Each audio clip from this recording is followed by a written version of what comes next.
ایک مرتبہ میں سفر کر رہا تھا، ٹکٹ چیک کرنے آیا، بہت پہلے کی بات ہے، ٹرین 2-3 گھنٹہ لیٹ تھی۔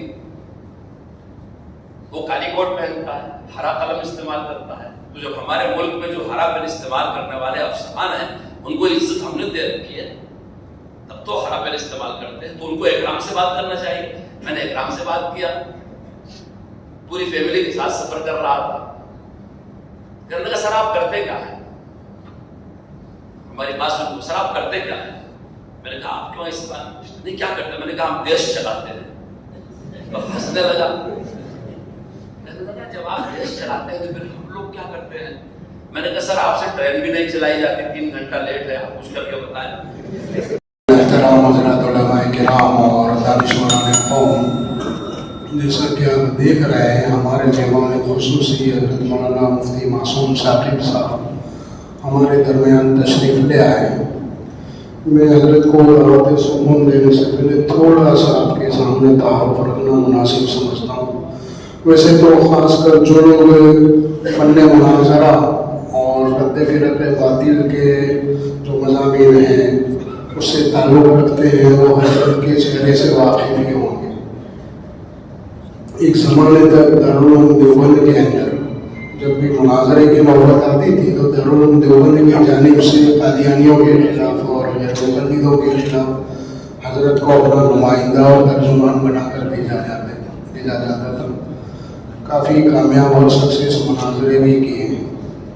حضرت جمعیت علماء ہند مولانا ارشد مدنی کے جنرل سیکرٹری بھی ہیں اور مظاہر العلوم سہارنپور کے رکن شورا بھی ہیں، خزانچی بھی ہیں اور تعلیمی کمیٹی کے ذمہ دار بھی ہیں۔ بہت سارے مشاغل زمینی جو ذمہ داریاں ہیں اس سے بھی جڑے ہوئے ہیں، علمی شخصیت بھی ہے، آپ کا اپنا بھی رائے چوٹی میں ادارہ ہے، اور بڑی بات یہ بھی ہے کہ ساری ذمہ داریوں کے ساتھ ساتھ فوجی گھرانے سے ہیں۔ حضرت صاحب سلوک بھی ہے، خاص کر حضرت مولانا مرحوم مولانا حضرت ہردوئی رحمۃ اللہ علیہ، حضرت ہردوئی رحمۃ اللہ علیہ سے خاص آپ کا تعلق رہا ہے۔ اسی طرح حضرت ماضی مفتی مظاہر العلوم سہارنپور کے حضرت مفتی جونپوری رحمۃ اللہ علیہ، ان سے بھی کافی قریبی تعلقات اور روابط رہے ہیں۔ سلوک کے میدان میں بھی آگے رہے ہیں، میدانی کاموں میں بھی آگے رہے ہیں۔ فوجی گھرانے سے اور حیرت ہوگی کہ جس زمانے میں 1971 کے اندر ہندوستان پاکستان کی جو جنگ ہوئی تھی اور جس کے نتیجے میں بنگلہ دیش وجود میں آیا، اس جنگ میں آپ کے والد محترم، آپ کے چچا اور خاندان کے کئی افراد جنگ میں ہندوستان کی جانب سے شامل تھے اور بحیثیت کرنل کے ان کے والد محترم کو اس وقت کافی ایوارڈ وغیرہ بھی ملے ہوئے ہیں۔ حضرت کا فوج میں بھی تقرر ہو رہا تھا، لیکن چونکہ ان کے والد کا ایک دینی مزاج تھا اور تصوف وغیرہ سے ہمارے اکابر سے جڑے ہوئے تھے، اس لیے بھی ہمارے اکابر کی تشکیل کے اوپر آپ کو دارالعلوم دیوبند کی زیادہ تعارف کی ضرورت نہیں۔ انشاءاللہ تو آپ کی فکر اور باتیں سنیں گے تو آپ کو اندازہ ہوگا۔ اب میں بلا کسی تکلف اور تمہید کے حضرت سے گزارش کروں گا کہ جو مجمع جو علماء آئے ہیں خاص ان 2 چیزوں کو سن لیں اور اس کے تعلق سے ہماری کیسے تربیت ہو کہ اس وقت حالات جو ہیں ہم ہماری قوم کو کیسے سنبھالیں، مایوسی اور ناامیدی سے کیسے باہر نکالیں، لوگوں کا ہمارے میں، ہماری قیادتوں میں، ہماری تنظیموں میں، علماء میں اعتماد کیسے بحال اور باقی رہے، اور جو نئی نئی فتنے تو ان دونوں مضامین کو سامنے رکھتے ہوئے ہماری رہبری اور تربیت فرمائیں۔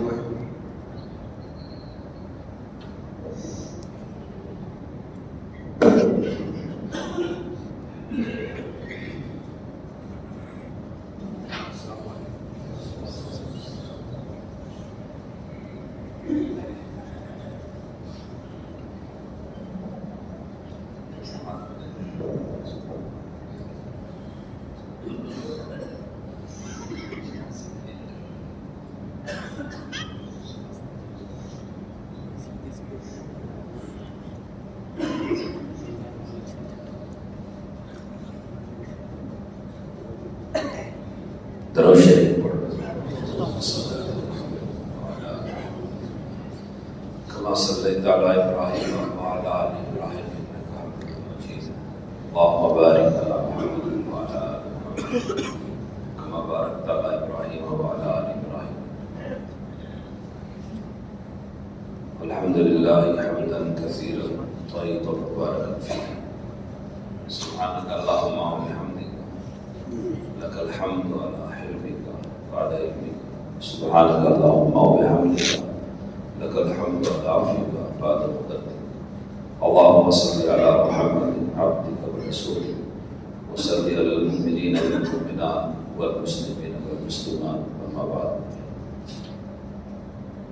حضرات علماء کرام، آپ کے ساتھ مفتی عبدالقیوم صاحب منصوری جو جمعیت علماء گجرات کے ناظم اعلیٰ ہیں، جنرل سیکریٹری ہیں، انہوں نے ہم کو تھوڑی دیر بیٹھنے کا موقع دیا. اللہ مفتی صاحب موصوف کو جزائے خیر دے. آپ حضرات تشریف لائے، آپ کے آنے کو بھی اللہ تعالیٰ قبول فرمائے. میں پہلے ہی آپ سے کہہ دیتا ہوں کہ شاید میں کوئی نئی فکر یا نئی بات یا نیا زاویہ آپ کو نہ دے سکوں، کیونکہ میں بھی آپ کے درمیان کا ایک آدمی ہوں. جیسے آپ مدرسے میں ہیں، میں بھی مدرسے میں ہوں. آپ پڑھاتے ہیں، طلبہ میں ہمارا وقت گزرتا ہے، میں بھی پڑھا رہا ہوں. بس تھوڑا سا فرق ہے کہ کبھی کبھی حضرت مولانا ارشد صاحب دامت برکاتہم جب سے حضرت بیمار ہوئے ہیں اور حضرت نے سفر کم کر دیا ہے، تو جمعیت کے تقاضوں پہ اگر کہیں جانا ہوتا ہے تو حضرت کا حکم ہوتا ہے کہ چلے جاؤ، تو میں چلا جاتا ہوں. لیکن میرا اپنا بھی مدرسہ ہے، میری بھی ذمہ داریاں ہیں، اور جیسے آپ اپنے طلبہ میں لگے رہتے ہیں میں بھی ان کے ساتھ لگا رہتا ہوں. تو آپ کسی ایسے تکلف سے میری بات نہ سنیں گویا میں آپ کو کچھ فائدہ پہنچا پاؤں گا. بس کچھ آپ کہیں گے، کچھ میں کہوں گا، اور ایک دوسرے کے باتوں کو سن کر کے ممکن ہے کچھ ہم کو کام کرنے کا حوصلہ مل جائے، مہمیز ہلکی سی لگ جائے. کبھی کبھی ہوتا ہے کہ آدمی بات جانتا رہتا ہے، سمجھتا بھی رہتا ہے، لیکن ساتھ میں اگر کسی دوست نے تھوڑا سا اس کو دھکا دے دیا تو وہ کام پر کھڑا ہو جاتا ہے. اس سے زیادہ ہماری اور آپ کی صحبت اور ملاقات کا کوئی فائدہ نہیں ہوگا. لیکن آپ وقت نکال کر کے آئے ہیں، اللہ تعالیٰ قبول فرمائے، کارآمد بنائے آپ کے وقت کو. میرے عزیز دوستو، مفتی عبدالقیوم صاحب نے ابھی جلدی مدرسہ مظاہر العلوم کا ذکر کیا اور جمعیت علماء ہند کا بھی ذکر کیا.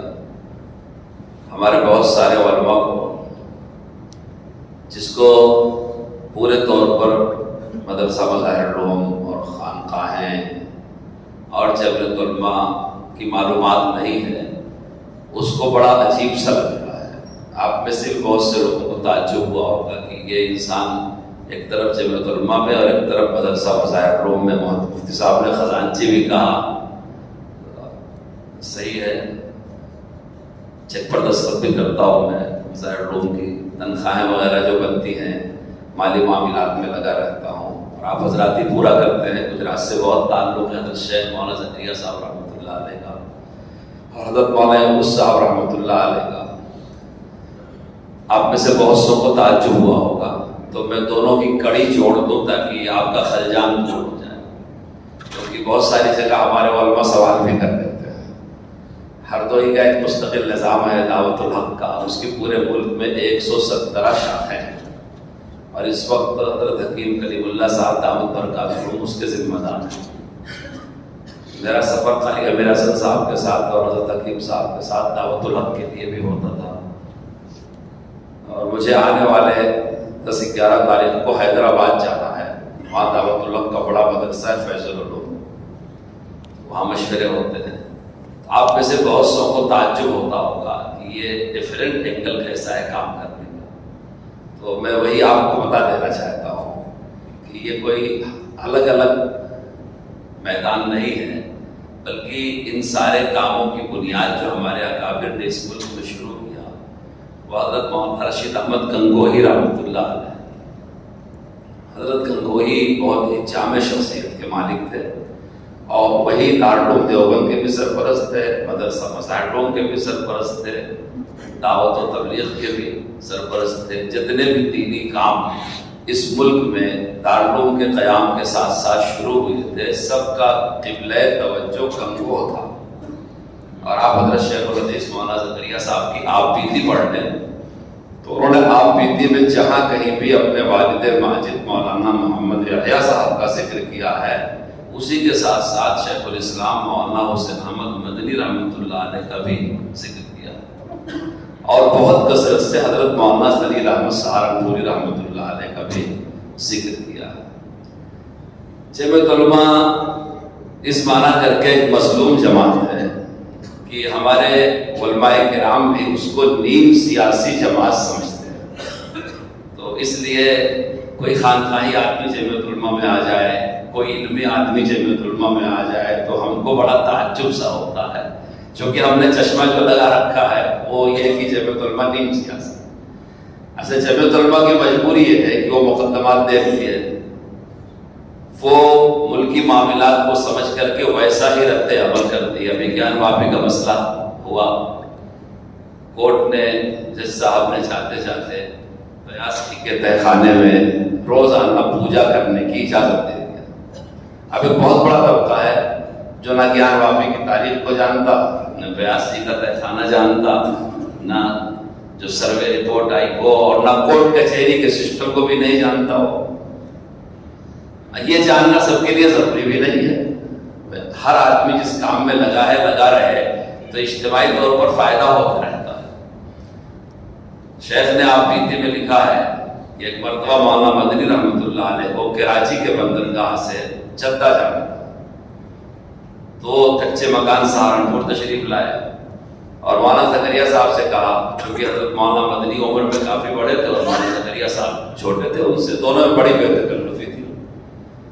اتنی بے تکلفی تھی کہ جس کا آپ شاید اندازہ نہ لگا سکتے. مولانا مدنی کھدر کا ہی کپڑا پہنتے تھے، تو حضرت شیخ الحدیث رحمۃ اللہ علیہ کھدر کا کرتا رکھے رہتے تھے. جب پتہ چلتا کہ مولانا مدنی آئے ہیں تو اپنا کرتا نکالے کھدر والا پہنے، اور کبھی اگر دوسرا کرتا پہن کے غلطی سے سامنے آ گئے تو مولانا مدنی ایسے پھاڑ کر کے کنارے کر دیا کرتے. حضرت مدنی کو جلسوں میں جانا ہوتا تھا، پیسے نہیں ہوتے.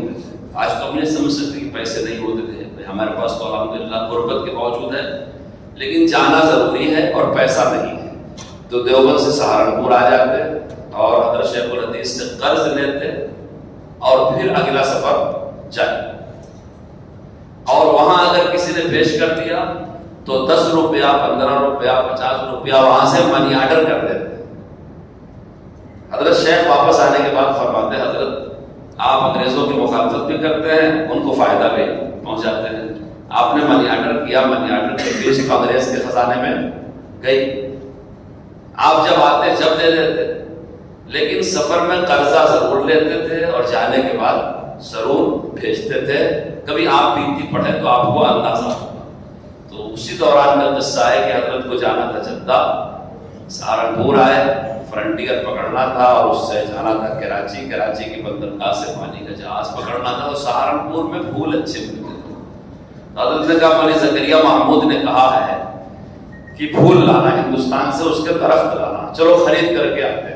تو گھوڑے والی گاڑی بلائی گئی، بہیلی جسے بولتے ہیں، اس میں حضرت بیٹھے اور مولانا مدنی لے کے چلے. تو شیخ اتنے کچھ دور کے بعد ایک پیلی پیلی بلڈنگ نظر آئی. شیخ الحدیث نے پوچھا مولانا مدنی سے، حضرت یہ کیا ہے؟ کہا، مولانا زکریا یہ تحصیل ہے سہارنپور. اور آگے گئے کچھ اور نظر آیا پیلا پیلا. کہا یہ کیا ہے؟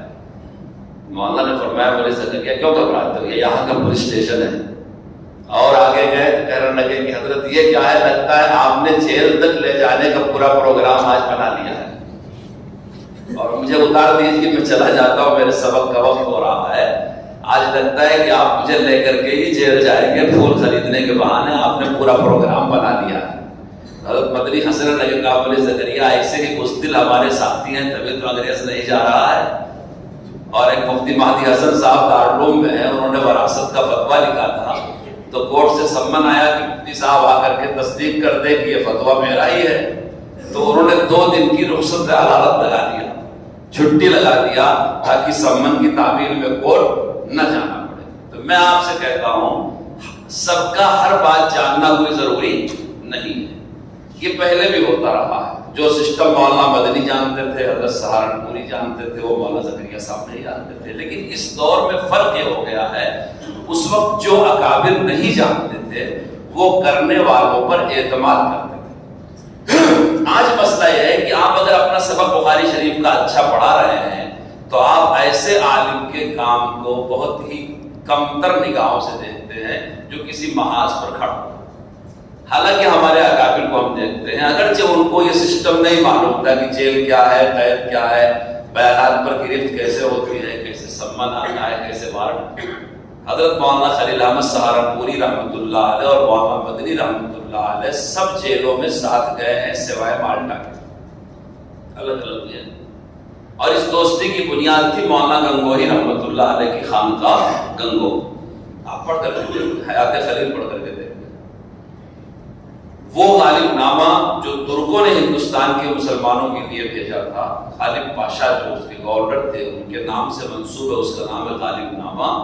وہ ہندوستان بمبئی کی بندرگاہ مولانا خلیل احمد سہارنپوری ہی لے کر کے آئے. اور آدمی لگے ہوئے تھے، جہاز میں انکوائری شروع ہو گئی، تفتیش شروع ہو گئی، اور لکڑی کے ایک ڈبے میں تھا، اس کو باہر کر دیا گیا. جو آدمی لگا تھا وہ لے کر کے چلا گیا. اور رکھا کیسے گیا تھا وہ بھی لکھا ہوا ہے.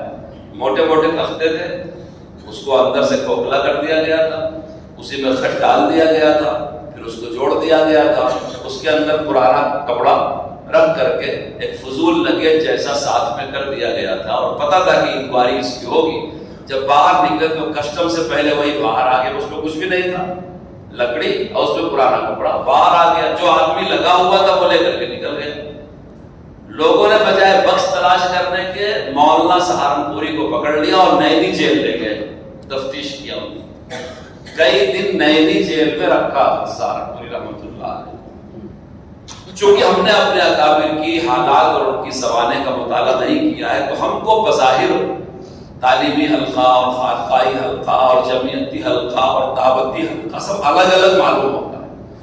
اگر ہم اپنے اکابر کا گہرائی سے مطالعہ کریں تو ہم کو پتہ چلے گا کہ سب کی جڑیں ایک ہی ہیں اور سب کا نفع نقصان بھی ایک ہی ہے.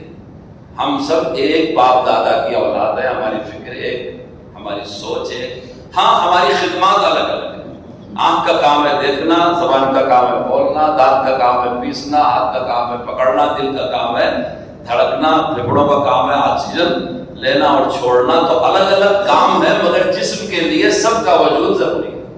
تو اس پوری ملت اسلامیہ ہندیہ کے لیے جتنے بھی ہمارے دینی ادارے ہیں وہ سب کے سب ضروری ہیں.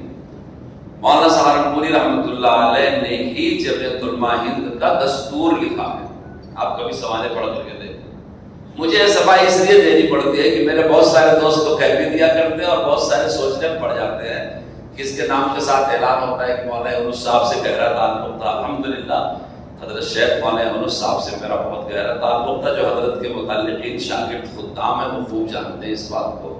حضرت ہردوئی کے یہاں سے گہرا تعلق تھا، آج بھی ہے. میں علی گڑھ کی خانقاہ میں وقت لے کر کے حاضر ہوتا ہوں اور پورے اہتمام سے حاضر ہوتا ہوں اور پوچھ کے کام کرتا ہوں. اور الحمدللہ بتا کر کے آیا ہوں کہ میں گجرات جا رہا ہوں، حضرت حکیم کلیم اللہ صاحب.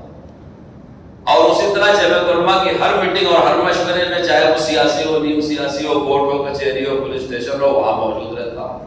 اللہ کا فضل ہے. اور یہ حوصلہ مجھے میرے اکابر کی طرف سے ہی ملا ہے، ان کے حالات کو پڑھ کر کے ہی ملا ہے کہ انہوں نے کس طرح سے امت کی نگرانی، سرپرستی اور خدمت کی. چونکہ میری آپ سے پہلی بار ملاقات ہو رہی ہے اتنے زیادہ علماء سے، مفتی صاحب نے وہ بات شروع میں کہہ دیا، اس لیے آپ کے ذہن میں یہ نہ آئے کہ یہ سب الگ الگ ہے.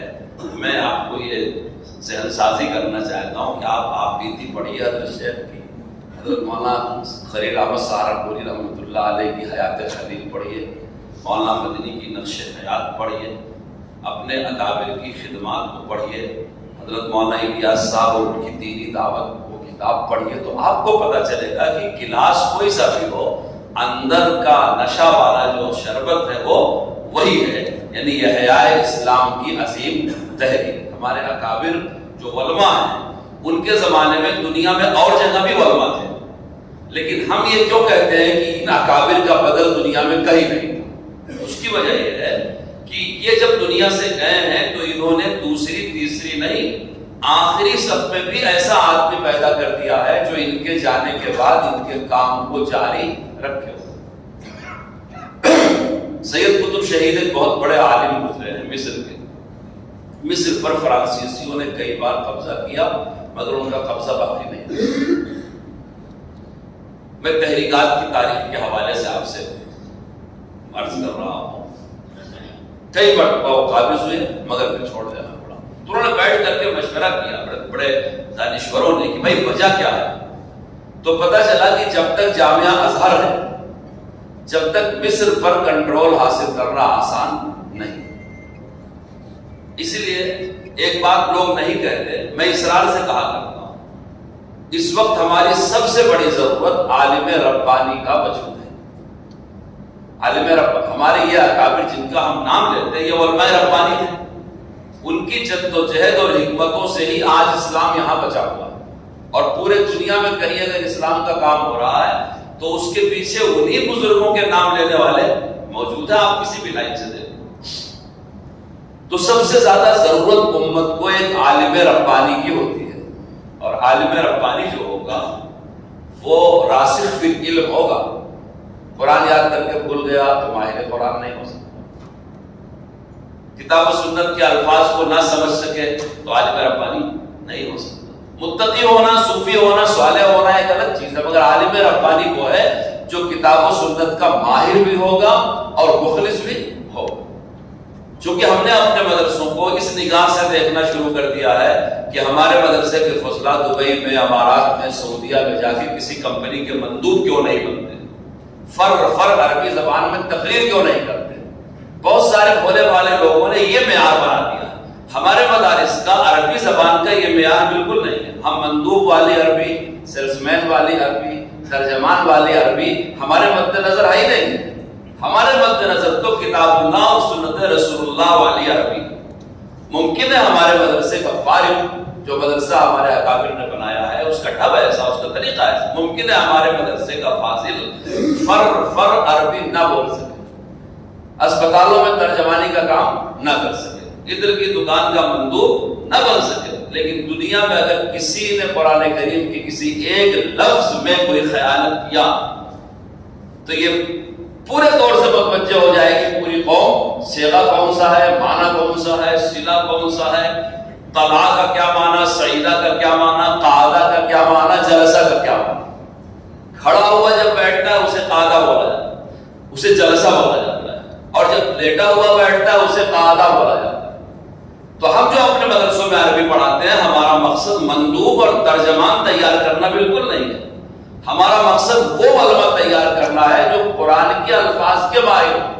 ایک ہی لفظ ہے ناز, قرآن میں کئی معنوں میں استعمال کیا. ایک ہی لفظ ہے دابہ, قرآن کریم میں کئی معنوں میں. ایسے 50 الفاظ آپ کو کتاب و سنت کے ملیں گے کہ ہے عربی کا لفظ, اور یہ وہی عربی ہے جو نبی پاک صحابہ کو سکھایا کرتے ہیں.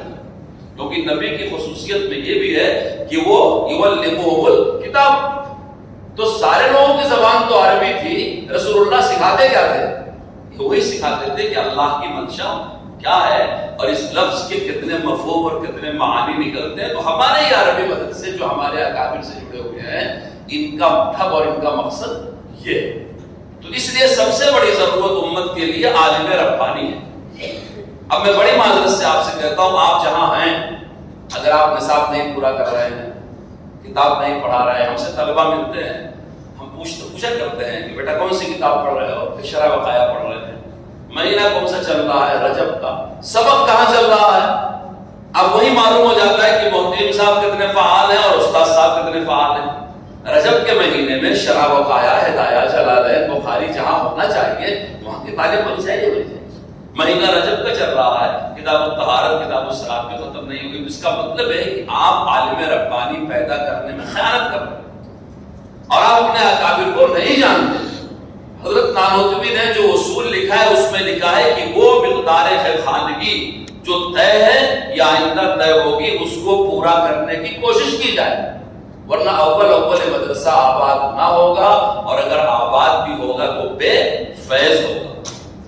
اس لیے سب سے بڑی ضرورت عالم ربانی ہے, اور وہ پورا نصاب تعلیم و تربیت ہمارے مدرسے تربیت کا بھی مرکز ہے، تعلیم کا۔ حضرت ہردوئی رحمۃ اللہ علیہ فرمایا کرتے تھے کہ ہمارے طلبہ محسن علم بھی ہیں، محسن معاش بھی ہیں، محسن معاد بھی ہیں، اور ہم طالب العلم والعمل ہیں۔ خالی طالب علم نہیں، ہم طالب علم و عمل ہیں۔ اگر اس علم کا ہمارے اوپر اثر نہیں پڑ رہا ہے تو ہم کون سا علم حاصل کر رہے ہیں؟ پھر یونیورسٹی کی تعلیم میں اور ہماری تعلیم میں کیا فرق ہے؟ آپ کو معلوم ہے اسی ملک میں دیوی دیوتاؤں کے نام سے یونیورسٹیاں ہیں۔ جامعہ ملیہ مسلمان کے پیسوں سے بنی، مسلم یونیورسٹی علی گڑھ مسلمان پیسے سے بنی، لیکن راجا کرشنا دیوا رائے کے نام سے یونیورسٹی جو بنی ہے ایک راجا کے نام سے۔ سری وکرمیشورا یونیورسٹی بنی ہے ایک دیو کے نام پر، ایک بدھ کے نام پر بنی ہے۔ ہندو یونیورسٹی ہندو نام سے، آپ کو معلوم ہے اسلامیات میں ایم اے کا کورس ہر یونیورسٹی میں، عربی سے ایم اے، اردو سے ایم اے، سنسکرت سے ایم اے، اسلامیات سے ایم اے۔ آپ جو اسلامیات مدرسوں میں پڑھتے ہیں لوگوں کو اس سے خوف ہے، اس اسلامیات کی تعلیم سے خوف نہیں جو یونیورسٹیوں میں پڑھایا جاتا ہے۔ دونوں میں فرق کیا ہے؟ وہ کوئی بھی پڑھ سکتا ہے کیونکہ وہ خالی علم ہے، اور آپ کا علم پورے عمل اور پورے خصوصیات کے ساتھ۔ اگر مدرسوں کے اندر بھی ہم کو بنا نہیں ملی اور یہاں بھی سنتوں پر عمل نہیں کیا گیا، یہاں بھی مزاج نہیں بنا تو کہاں بنے گا؟ اکابر دیوبند نے اسی چیز کو اس ملک میں دارالعلوم کی بنیاد رکھ کر کے شروع کیا اور جاری کیا۔ یہ ان کی خصوصیت ہے جو دنیا کے اور ملکوں میں عالموں کو حاصل نہیں ہے، کہ ان کے پچھلی صف نہیں 10ویں صف کا آدمی بھی اسی طرح تیار ملے گا جس طرح کی وہ چاہتے ہیں۔ اور یہی وجہ ہے کہ اکابر دنیا سے پردہ فرماتے چلے گئے، لیکن آپ دیکھو کام رکا نہیں، کسی نہ کسی درجے میں ہر کام کو توسیع ہوتی جا رہی ہے۔ اب یہ ہماری ذمہ داری ہے کہ ہم جہاں بیٹھے ہوئے ہیں، مصلی پر امام ہیں، محراب پہ کھڑے ہیں، ممبر پر کھڑے ہوئے ہیں، استاد ہیں، مسند حدیث پر ہیں، میدانی کام کر رہے ہیں، اپنے اکابر کے نہج کو، ان کی فکروں کو نہ چھوڑیں۔ میں آپ کو عرض کر رہا تھا کہ سید قطب شہید نے لکھا ہے کہ جب فرانسیسیوں نے کئی مرتبہ قبضہ کیا اور پھر مصر پر قبضہ باقی نہیں رکھ سکے تو انہوں نے مشورہ کیا، اور اس میں یہ سمجھا انہوں نے کہ جامعہ ازہر کے نظام تعلیم کی وجہ سے ایسا ہے، کیونکہ اس وقت ازہر کا معیار تعلیم یہ تھا کہ اس کے کسی بھی درجے میں داخلے کے لیے حافظ قرآن ہونا پہلی شرط، اور اس وقت تک مصر کی مائیں، عالم عرب کی مائیں اپنے بچوں کو دودھ پلاتے پلاتے قرآن شروع کر دیتی، کھانا کھلاتے چلاتے چلاتے 5 7 8 10 سال کے اندر ان کو حافظ قرآن بنا دیتے۔ جب ماں نے دودھ کے ساتھ قرآن کھلایا ہے اور بچہ حافظ قرآن ہے تو وہ پاکی جانے گا، طہارت جانے گا، نماز پڑھے گا، یعنی ایک سچا پکا مسلمان کو تربیت کا رنگ اس پر رہے گا۔ اور سارے علوم عربی زبان میں تھے، آج بھی دنیا کے بڑے بڑے علوم عربی زبان میں اور عربی سے دوسری زبانوں میں ترجمہ کیے گئے ہیں، اصل اس کے اصطلاحات عربی میں ہی ہیں۔ لوگ علم جانتے نہیں، پرانی وہ کتاب، آج بھی دنیا کی 50 بڑی اصطلاحات ہیں اور 50 پیمائش کے ایسے آلے ہیں اور 50 جغرافیائی اصطلاحات ہیں کہ جس کا انگریزی زبان میں ترجمہ ہی نہیں ہوا۔ آپ دیکھتے ہوں گے کبھی نقشہ رکھا جاتا ہے تو نارتھ اوپر مانا جاتا ہے، یہ فلسفہ البیرونی کا دیا ہوا ہے، اور بیرونی محمود غزنوی کے جامعہ نظامیہ کے پڑھے، جہاں تک دنیا کو ناپ کر کے چھوڑ دیا اس کے آگے کوئی ناپ نہیں سکتا۔ ہم کو پتا نہیں ہے، ہم خول میں ہیں، پچھڑے میں ہیں۔ تو جب عربی زبان میں سارے علوم ہیں، اس لیے شرط تھی کہ الفیہ ابن مالک کا بھی بچہ حافظ ہوگا۔ جب الفیہ ابن مالک کا حافظ ہوگا تو زبان پر عبور ہوگا۔ ہم جس دور میں جی رہے ہیں ہماری اپنی کوئی زبانی نہیں رہے گی۔ آپ غور کر کے دیکھیں، مدرسوں میں ذریعہ تعلیم و تعلم اردو ہے، مگر ہماری اردو پختہ اور مضبوط نہیں، ہم ترجمہ نہیں کرتے۔ مبتدا خبر، مضاف الیہ، مرکب مفید، مرکب ناقص وغیرہ کو ہم جوڑ نہیں پاتے۔ الا ماشاء اللہ، اللہ کے نیک بندوں سے دنیا خالی نہیں ہے، بہترین ادب جاننے والے ہمارے درمیان ہیں، لیکن ہماری عام قومی زبان، مادری زبان اردو ہے۔ ہم اردو زبان میں اپنے اسلامی علوم کا صحیح ترجمہ، صحیح مفہوم، صحیح تعبیر اپنے طلبہ تک منتقل نہیں کر پاتے۔ کمزوری کی ایک وجہ یہ بھی ہے۔ تو الفیہ ابن مالک کا حافظ ہوگا، عربی زبان پہ عبور ہوگا، اور قرآن کریم کا حافظ ہوگا تو پکا مسلمان ہوگا۔ اس کے بغیر کسی کا داخلہ جامعہ ازہر میں نہیں ہوتا تھا۔ یہ میں آپ کو سنا رہا ہوں سید قطب قطب شہید کی تحریر کے حوالے سے۔ فرانسیسیوں نے اب کی مرتبہ جب مصر کو فتح کیا تو جامعہ ازہر کے نظام تعلیم کو کمزور کرنے کے لیے ایسے آدمی اندر گھسائے جنہوں نے یہ شرط ختم کر دی۔ اب جب بغیر حفظ سے داخلہ ہونے لگا اور بغیر جامعہ بغیر الفیہ ابن مالک کے صلاحیتیں کمزور ہونے لگی۔ پہلے پورا مصر ازہری علماء کی بات مانتا تھا، اب ازہری علماء کی استعداد ناقص ہونے لگی۔ قرآن کو تزکیہ بھی کرتا ہے، ان میں خود غرضی آنے لگی، وہ دباؤں میں آ کے فتوے لکھنے لگے، فرانسیسیوں کی حمایت کرنے لگے۔ پھر دھیرے دھیرے دھیرے دھیرے وہ صورتحال آئی کہ حسن البنا کی، سید قطب شہید کی اور ان لوگوں کی پھانسی کا فیصلہ اسی فرانسیسی کورٹ نے کیا جو جامعہ ازہر کے سرکردہ علماء تھے اور پورے ملک کے اکابر مانے جاتے تھے۔ جب ان کی پھانسی ہونے والی تھی تو انہوں نے لکھا اور اخیر میں لکھا کہ افسوس یہ ہے کہ ہم تو اس طاغوتی نظام پر ہمارا یقین نہیں، کیونکہ ہم تو کتاب اللہ کے نظام پر یقین رکھتے ہیں، اس فرانسیسی طاغوتی نظام پر ہم کو یقین نہیں ہے، اور یہی بغاوت کا ہمارا جرم ہے کہ ہم کو پھانسی ہو رہی ہے۔ مگر افسوس ہے کہ ہماری پچھلی صفوں میں ہمارے ہم خیال لوگ نہیں ہیں۔ یہ آپ کو سنانا تھا۔ حضرت نانوتوی رحمۃ اللہ علیہ کے انتقال کو کتنا دن ہو گیا، حضرت گنگوہی رحمۃ اللہ علیہ کو، حضرت سہارنپوری، حضرت تھانوی، حضرت شیخ، آپ دیکھ لیں، لیکن آج بھی الحمدللہ ملک میں ان کی فکریں زندہ ہیں، ان کے ادارے زندہ ہیں، ان کے لوگ زندہ ہیں، ان کے کام کو چلانے والے زندہ ہیں۔ یہ دولت دوسرے ملکوں کے مسلمانوں کو نہیں۔ آپ کے قریب میں چائنا ہے، تبت ہے اور برما ہے۔ آپ کبھی دستاویز پڑھ لیں پرانی، اپنے اکابر کی سوانح ہی پڑھ لیں۔ جب وہاں حالات خراب ہونے لگے تو ہندوستان کے علماء نے جا کر کے ان کے علماء سے کہا کہ آپ جمعیت علماء جیسی کمیٹیاں بنائیے، آپ تنظیم بنائیے۔ ہمارے بہت سے لوگوں کو تنظیم سے الرجی ہوتی، کمیٹیوں سے الرجی ہوتی، نہیں بنانا چاہتے۔ اپنے سوچ اور فکر کی، اپنی 1.5 اینٹ کی مسجد سمجھیں کہ میرا مرغا بولے گا تبھی صبح ہوگی، بھائی تمہارا مرغا تمہارے محلے میں بولے گا، تمہارے دربے میں بولے گا۔ ہمارا ملک اتنا بڑا ہے کہ کئی ملک اس میں سمجھ آئے، 25-30 کروڑ ہم یہاں ہیں، اور ہمارے ساتھ کیسے کیسے لوگ ہیں۔ آپ ایمانداری سے بتاؤ، مسلمانوں میں کیا سب پڑھے لکھے لوگ ہیں؟ میں میوات فساد کے بعد میوات گیا تھا، مجھے کھڑا کر دیا میاں جی رمضان نے، حضرت شیخ الاسلام رحمۃ اللہ علیہ کے خلیفہ ہیں، واحد خلیفہ حیات اللہ عمر دراز فرمائے، بڑی عمر ہے اور انہوں نے پچھلے فساد میں بہت کام کیا۔ کہنے لگے تم تقریر کرو، ان میں بزرگوں کا حکم۔ میں کھڑا ہوا، سچی بات میں نے کہہ دیا، سامنے میواتیوں کا مجمع تھا۔ اب جو تبلیغ کو جانتے ہیں وہ میوات کو جانتے ہیں۔ میں نے کہا بھائی تم جلسے میں آئے ہوئے ہو، حالانکہ تم تو اجتماع میں ہی جاتے ہو، جلسے میں تو آتے نہیں کبھی، آج فساد کی وجہ سے آئے ہو، تو اگر تم اجتماع میں جاؤ تو تم سے لوگ چلہ مانگیں گے، اور جو تمہاری برادریوں کا میو قوم کا مدرسہ ہے، جب تم اس کے جلسے میں آتے ہو تم سے لوگ چندہ مانگتے ہیں۔ ابھی جمعیت علماء کی میٹنگ ہو رہی ہے اور تم آئے ہو، تو نہ میں تم سے چلہ مانگ پا رہا ہوں، تم سے میں چندہ مانگ پا رہا ہوں۔ اب میں تم کو سمجھاؤں گا تو کیا سمجھاؤں، کیونکہ تمہاری اکثریت ایسی ہے کہ موسیٰ کو بھی علیہ السلام کہتے ہو، فرعون کو بھی علیہ السلام کہتے ہو۔ ان کے علم کا یہی ہے، ان کے مزاج کا یہی حال ہے۔ ایک میواتی عالم نے سنایا کہ مولوی صاحب یہ قوم، اس کا جاہل ہونا ہی اس کی بہادری کی علامت ہے۔ ایک مرتبہ کسی راجپوت کے بکرے کو ایک میواتی پکڑ کے لے کر کے آ گیا، وہ راجپوت آیا اور پورے میواتی گاؤں میں گھوما اور کہا بھائی میرا بکرا پکڑ کے لایا ہے، دے دو۔ پورے میواتیوں نے کہا کہ ہمارا آدمی لایا ہے، ہم تم کو نہیں دیں گے، کوئی حق و انصاف نہیں۔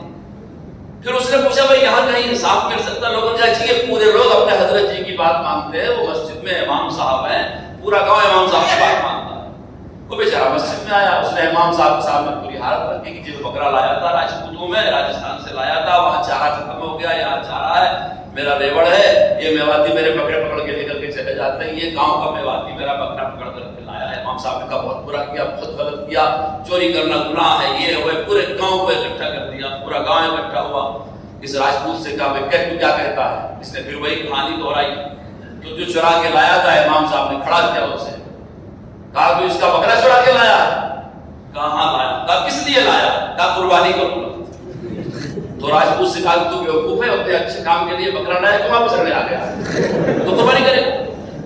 تو جو علماء تنظیم سے جوڑنا نہیں چاہتے، میں ان سے کہتا ہوں بھائی ممکن ہے آپ کے مصلیوں میں 20 آدمی ہوں، وہ آپ کی فکروں کو، آپ کی ذہنی بالیدگی کو سمجھ جاتے ہوں، لیکن ہم جس زمین میں کام کرتے ہیں، جس ملک میں کام کرتے ہیں، جس قوم میں کام کرتے ہیں، اس قوم کو تو 3 لائنوں سے ہی ہمارے اکابر لے کر کے چلیں گے۔ اگر تعلیم کی لائن سے لے کے چلنا ہے تو دارالعلوم دیوبند کا طریقہ اپنانا پڑے گا، تبلیغ کی لائن سے لے کر کے چلنا ہے تو مولانا الیاس صاحب کا طریقہ اپنانا پڑے گا، تنظیم کی لائن سے لے کے چلنا ہے تو شیخ الہند محمد حسن دیوبندی رحمۃ اللہ علیہ کا جامع العلماء والا طریقہ لے کر کے چلنا پڑے گا۔ اب آپ اگر کہتے ہو میں تینوں میں سے کسی میں نہیں لگوں گا مگر میں کروں گا، تو یہ تو ایسا ہوا جیسے آپ خواب دیکھنا چاہتے ہو مگر سو گے نہیں۔ صاحب میں خواب دیکھنا چاہتا ہوں مگر سوؤں گا نہیں، تو خواب تو سونے کے بعد ہی نظر آئے گا نا۔ تو آدمی ان کو اب یہ سمجھے کہ ہمارے اکابر کا یہ تینوں ورثہ ہے، جتنا ہماری طرف سے ہو جائے ہم ان تینوں اداروں میں خدمت کرتے رہے، کم سے کم ان کے لیے نقصان دہ تو نہ بنے، مضر تو، کیونکہ اس کا نفع نقصان دین کا نفع نقصان ہے۔ ہمارے اکابر نے اس زمانے میں، جس زمانے میں یہاں جامع العلماء کی بنیاد رکھی گئی، برما کے مسلمانوں کو سمجھایا۔ آپ میں سے جو پرانے دارالعلوم کے فارغ ہیں دیکھ لیں، رنگون کی تختیاں دارالعلوم کے کمروں پہ لگی تھی، من جانب تاجران چر رنگون، اور مظاہر علوم کے جو ناظم تھے حضرت مولانا شاہ اسد اللہ صاحب رحمۃ اللہ علیہ، وہ مظاہر کے ناظم بننے سے پہلے رنگون میں ہی رہا کرتے تھے۔ رنگون ایک ایسا شہر تھا جس کا مال ہندوستان کے تمام اداروں کو پہنچتا تھا۔ آج کیا حال ہے میں مان، جب ہمارے علماء نے ان سے کہا کہ آپ تنظیم بناؤ، آپ مکاتب چلاؤ، مکاتب کی تحریک کو لے کر کے مولانا مدنی خود تشریف لے گئے تھے، جو کہ انگریزوں کی حکومت تھی، حضرت مدنی کی تقریر پر وہاں پابندی لگا دی گئی کہ اول درجے کا مجرم ہے برطانیہ حکومت کا، وہ آیا ہوا ہے رنگون، اس کا خطاب نہیں ہونا چاہیے۔ پھر بھی حضرت نے تقریر کیا اور یہ کہا بھائی میری تقریر پہ پابندی لگی ہوئی ہے، اس لیے میں تقریر نہیں کر رہا ہوں، اگر میں کرتا تو یہ کہتا، تو یہ کہتا، تو یہ کہتا، مگر پابندی لگے میں نہیں کروں۔ مولانا منظور نعمانی نے اپنے لکھا ہوا ہے ان کے حالات میں، اور ادھر انگریزوں نے گرفتاری سرفتاری کا پروگرام بنایا، صبح پانی والے جہاز میں بیٹھ کر کے ہندوستان چلے آئے، پورا قافلہ وہیں رہ گیا۔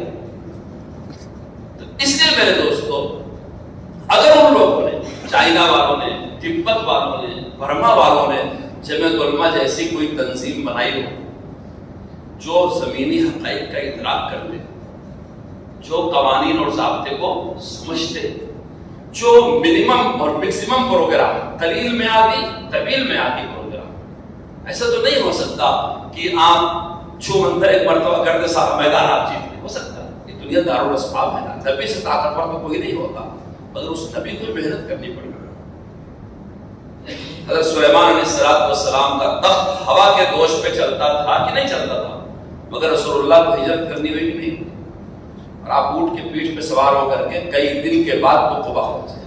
تو بہت سے ہمارے لوگوں کا اسلام کا مطالعہ بڑا ناقص ہوتا ہے، کرامتیں کبھی کبھی ظاہر ہوتی ہیں، روز نہیں ظاہر ہوتی، لیکن عادت اللہ کی پابندی کر کے ہی دنیا میں کام کرنا پڑتا ہے۔ اگر عادت اللہ اور سنت اللہ نہ ہوتی تو رسول اللہ صلی اللہ علیہ وسلم کا خون کیوں بہتا، دندان مبارک کیوں شہید؟ وہاں مسئلہ خدا کی قدرت کا نہیں ہے، وہاں مسئلہ بندے کی جد و جہد کا۔ بہت سارے لوگوں کا مطالعہ اپنے اکابر کی سوانح کا بھی ناقص ہوتا ہے، سیرت کا بھی ناقص ہوتا ہے، دو چار بیانات سن کے اور دو چار مغلوب قسم کے منفعل المزاج قسم کے لوگوں کے مضامین کو پڑھ کر کے وہ پوری دنیا کو اسی اپنے جام میں دیکھنا چاہتے ہیں، اور اسی کے تحت سب کچھ نہیں۔ ہم ایک ایسے ملک میں ہیں کہ ہماری تعداد شہروں سے لے کے دیہاتوں میں پھیلی ہوئی، ہم ایک ایسے ملک میں ہیں کہ ہماری صفوں میں بڑے بڑے قابل لوگ بھی ہیں، لیکن ایسے جاہل لوگ بھی ہیں جو فرعون کو علیہ السلام کہتے ہیں۔ آپ غور کر کے دیکھیں، ایسے لوگ بھی ہیں جو اسلام کے نام پر جان دے دیں گے، اور ایسے ضعیف الاعتقاد لوگ بھی ہیں کہ ان کے پاس اسلام نام میں عید اور جمعہ بھی باقی نہیں۔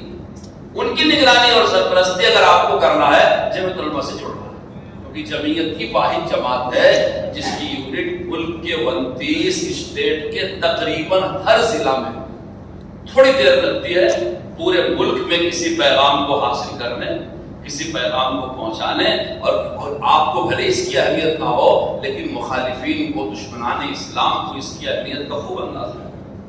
خوب وہ سمجھتے ہیں کہ جمعیت علماء کیا کر سکتی ہے اور کیا نہیں کر سکتی.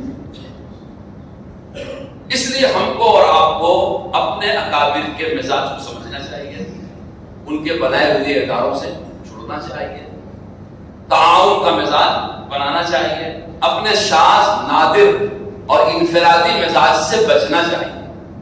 یہ ہم کو نقصان پہنچا سکتے ہیں اور ملت کو بھی نقصان پہنچا سکتے ہیں. جب آدمی تعاون کا مزاج رکھتا ہے، وسعت کا، برداشت کرنے کا. حضرت مولانا ارشد صاحب دامت برکاتہم نے مجھے سکھایا کہ دیکھو، جتنی جرأت سے اپنی بات کہہ سکتے ہو اتنے ہی صبر سے اپنے خلاف سننے کے لیے تیار رہو. جب تو تم میٹنگوں اور مشوروں میں جرأت سے بات کرتے، کتنا بڑا کو سکھایا حضرت نے سکھایا کہ تم جتنی جرأت سے اپنی بات کہہ سکتے ہو اتنے ہی صبر سے اپنے خلاف سننے کے لیے بھی تیار رہو. اچھا، اگر ہم یہ سمجھتے ہیں کہ اللہ کا دین یا رسول اللہ کی یہ امت ہمارے اوپر منحصر ہے، یہ ہماری بہت بڑی غلط فہمی ہے. نہیں، کل کو بھی اس کا والی اللہ تھا، وہ خیر الوارثین، کل بھی وہی اس کا وارث ہوگا. ہم کو 2 4 10 سال کا موقع ملا ہے، اس میں ہم خدمت کر لیں یا اپنی جان بچا کر کے چھپ کے بیٹھ جائیں. اگر خدمت کرنا ہے تو یا تو سیاسی لوگوں کے انداز سے کریں جن کی عمر 5 سال ہے، یا تاجروں کے انداز سے کریں جن کو نفع چاہیے، چاہے شادی ہو چاہے میت ہو، یا کسی کا اعلی کار بن کر کے کریں کہ کام ہم کریں، نفع مخالف طاقتوں کو پہنچے. یہ ساری چیزیں علماء کے شایان شان نہیں ہیں. ہم بادشاہوں کے وارث نہیں ہیں، تاجروں کے وارث نہیں ہیں، ہم انبیاء کے وارث ہیں، حضرت محمد رسول اللہ کے وارث ہیں. بادشاہوں کا کام ہوتا تھا جوڑ توڑ کرنا، نفع کمانا، ظلم زبردستی کرنا، انتقام لینا. ہم محمد رسول اللہ صلی اللہ علیہ وسلم کے منبر اور محراب کے وارث ہیں. ہمارا دل امت کے لیے ہمدردی سے بھرا ہونا چاہیے، ہمارے اندر امانت اور دیانت ہونی چاہیے. ہمارے پورے دستور میں ممکن ہے، ہمارے پورے جلسے کے اشتہار میں، پورے کہیں بھی قانون میں نہ لکھا ہوا امانت اور دیانت، لیکن ایک عالم ہونے کی حیثیت سے امانت دیانت ہمارے اندر ہونی چاہیے، تواضع ہمارے اندر ہونی چاہیے. یہی صحابہ کا طریق تھا. آپ فلسطین کی جنگ کے بارے میں اس وقت سنتے ہوں گے. آپ کو یہ بھی یاد ہوگا کہ 7 اکتوبر کو جب حماس نے اسرائیل پر حملہ کیا تھا، میں اتنے صاف لفظوں میں اس لیے کہتا ہوں کہ لوگوں کو یہ کہنے کی بھی ہمت اب نہیں رہے گی. تو حضرت نے مجھ سے کہا ورکنگ کمیٹی بلاؤ. میں نے 13 اکتوبر کو ورکنگ کمیٹی بلائی، جمعہ کا دن تھا. 7 کو یہ واقعہ ہوا ہے. جب تک دنیا کے بہت سارے ممالک اور بہت ساری تنظیمیں فلسطینی مسلمانوں کو آتنکی آتنکی آتنکی آتنکی بول رہے ہیں، پورا میڈیا بھرا ہوا تھا، آتنکی سنگٹھن، آتنکی حملہ. ہمارے ملک کے قائدین نے بھی کہا تھا کہ اسویکاری ہے یہ آتنکی حملہ اسویکاری ہے. اندازہ لگاؤ، ایک 85 سال کا بوڑھا آدمی دلی کے ایک کمرے میں بیٹھ کر کے پہلی مرتبہ 15-16 علماء رہے ہوں گے. ورکنگ کمیٹی میں ہمارے 20-21 آدمی ہیں، سب حاضر نہیں ہوتے، 16-17 رہے ہوں گے.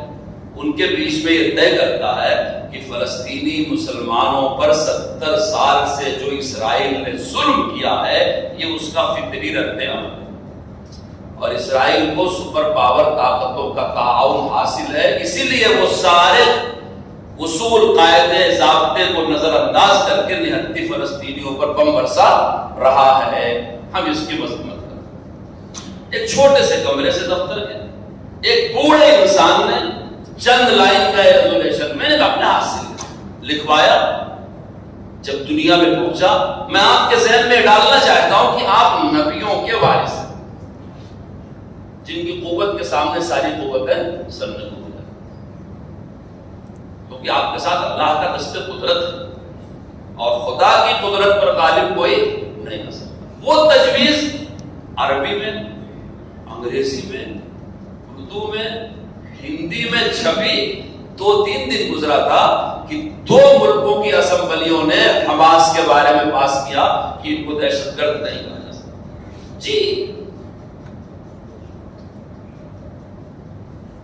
ہندوستان کی سیاسی اپوزیشن پارٹیاں فلسطین کی ایمبیسی گئی اور جا کر کے ان سے اظہار ہمدردی کیا, اور وہ طاقتیں جو کہہ رہی تھی کہ یہ آتنکی حملہ اسویکاری ہے, انہوں نے 6.5 ٹن سے زیادہ کی ریلیف نقد بھیجا اسی غزہ کے علاقے میں.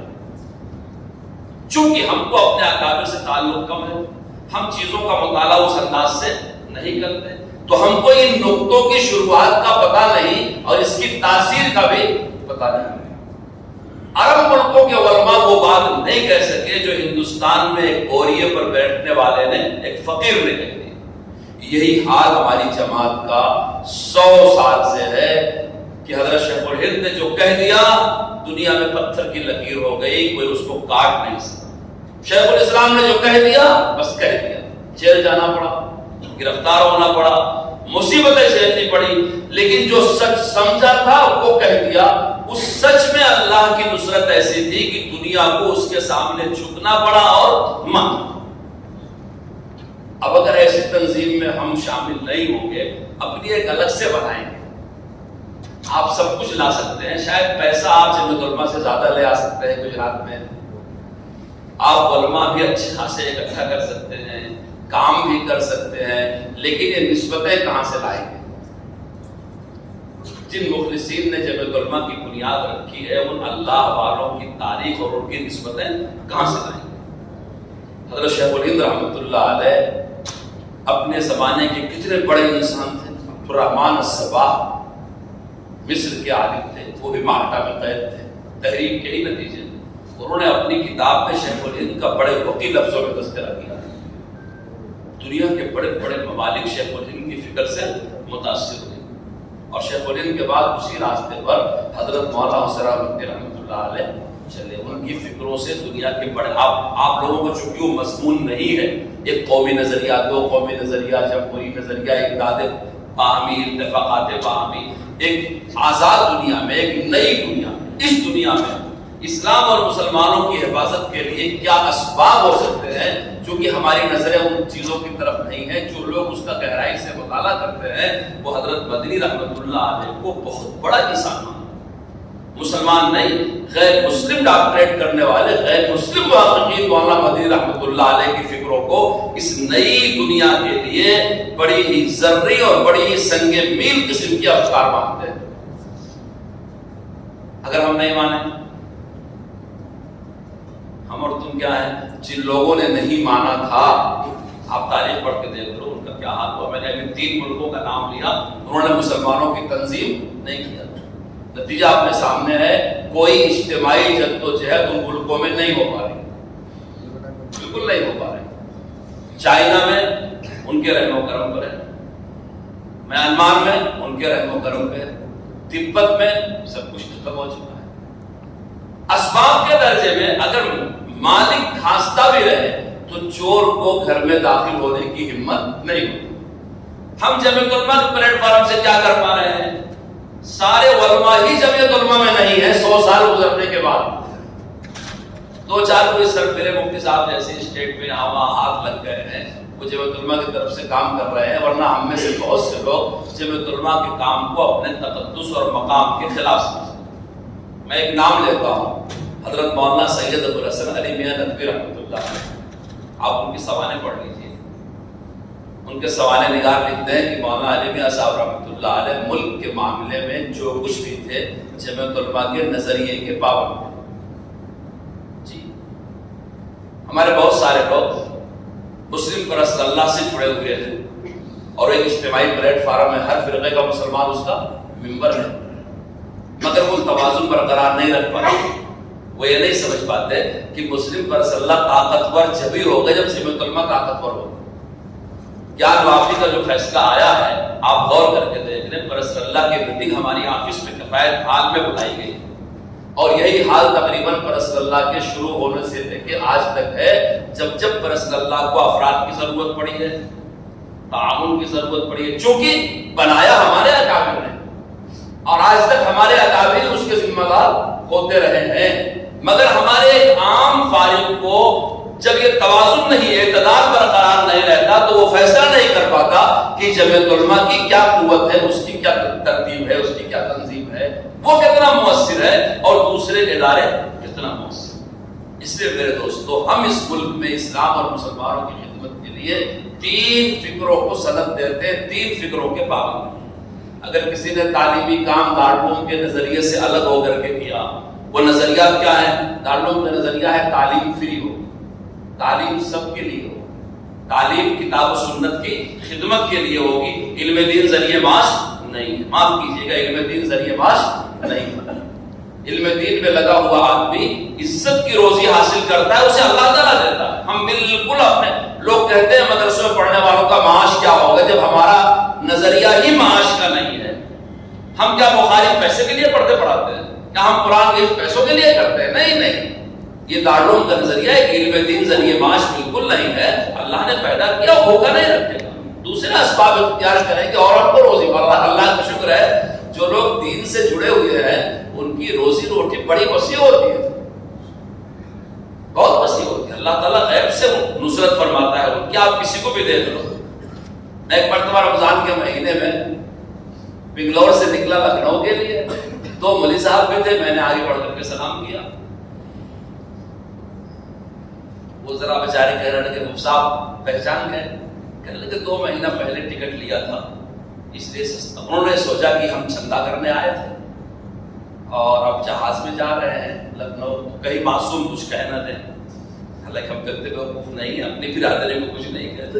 آگے بڑھ کے سلام کیا، بات کیا، تو انہوں نے کہا 2 مہینہ، اس وقت دکن کی جہاز چلا کرتی تھی، اس کا ٹکٹ 500 روپے شروع ہوتا، 500 روپے سے بکنگ ہوتا، تو ہم ساتھی تھے۔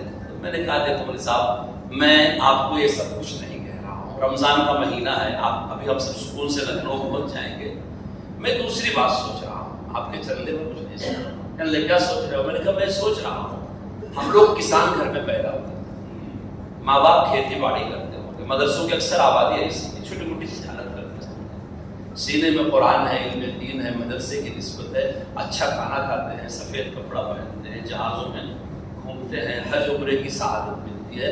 میری زبان سے باتیں نکلنی تھی، دونوں علماء کرام رونے لگے، کہنے لگے آپ بہت صحیح بات کر رہے ہیں۔ میں نے کہا آپ چاہو گے کہاں؟ ہم لکھنؤ اتر کر کے رائے بریلی جائیں گے۔ جب حضرت مولانا علی میاں صاحب حیات تھے کہ ہم رائے بریلی جائیں گے اور وہاں 1 روز 2 روز قیام کریں گے، پھر اپنے گھر سلطان پور وغیرہ ہم واپس ہوں گے۔ اس لیے میرے دوستو، جو ہماری روزی روٹی کی فکر کرتا ہے وہ ہمارے فلسفے کو نہیں جانتا۔ ہمارے یہ مدرسے، یہ قرآن، یہ بخاری، یہ درس نظامی، یہ دینیات، روزی روٹی ہمارے ایجنڈے میں ہی نہیں ہے، اس کی ذمہ داری تو اللہ تعالیٰ نے رکھی ہے۔ جو ہمارے ایجنڈے میں نہیں ہے اس پر دنیا کو بحث کرتی ہے۔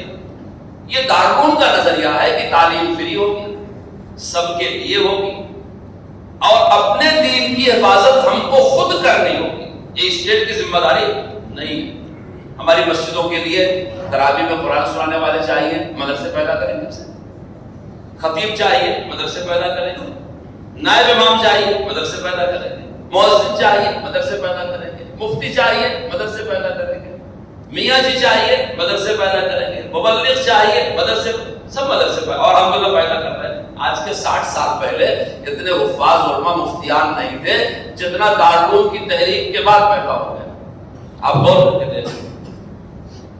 اسی طرح سے تنظیمی ڈھانچے میں ہم کو الحمدللہ جمعیت سے جڑنا چاہیے، اسی طرح دعوت والے کام میں ہم کو کہ اپنے اکابر کی فکر ہے کہ رضا کارانہ بے غرض ہو کر کے۔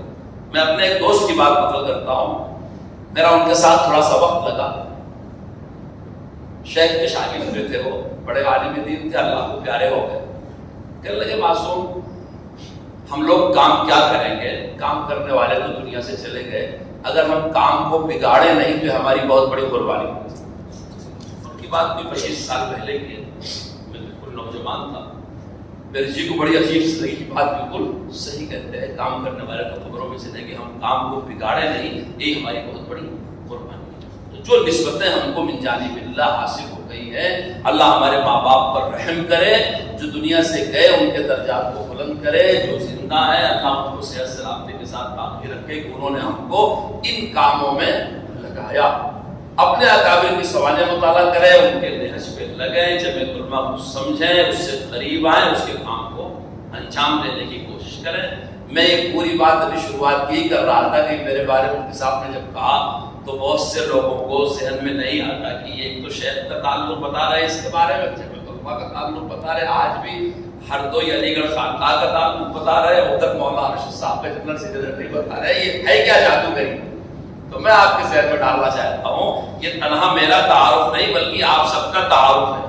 آپ ایک وقت میں بہترین مدرس بھی ہیں، بہترین مبلغ بھی ہیں، بہترین سوشل ورکر بھی ہیں، آپ جہاں میں اور ملک کو اچھی طرح سمجھنے والے بھی ہیں۔ ہم جس ملک میں رہتے ہیں اس کے ڈھانچے کو، اس کے نظام کو، اس کے سسٹم کو اچھی طرح سمجھتے ہیں، اس پر دخل دیتے ہیں۔ اثر انداز ہم کرائے کے ملک پہ تھوڑی ہیں، ملک ہمارا ہے۔ ایک مرتبہ میں سفر کر رہا تھا، ٹکٹ چیک کرنے آیا، بہت پہلے کی بات ہے، ٹرین 2-3 گھنٹہ لیٹ تھی۔ وہ کالی کوٹ پہنتا ہے، ہرا قلم استعمال کرتا ہے، تو جب ہمارے ملک میں جو ہرا پین استعمال کرنے والے افسران ہیں ان کو عزت ہم نے دے رکھی ہے، تب تو ہرا پین استعمال کرتے ہیں، تو ان کو اکرام سے بات کرنا چاہیے۔ میں نے اکرام سے بات کیا، پوری فیملی کے ساتھ سفر کر رہا تھا، کرنے کا سر آپ کرتے کیا ہے؟ ہماری بات سن، سر آپ کرتے کیا ہے؟ میں نے کہا آپ کیوں اس بات پوچھتے نہیں، کیا کرتے؟ میں نے کہا ہم دیش چلاتے ہیں۔ تو ہنسنے لگا،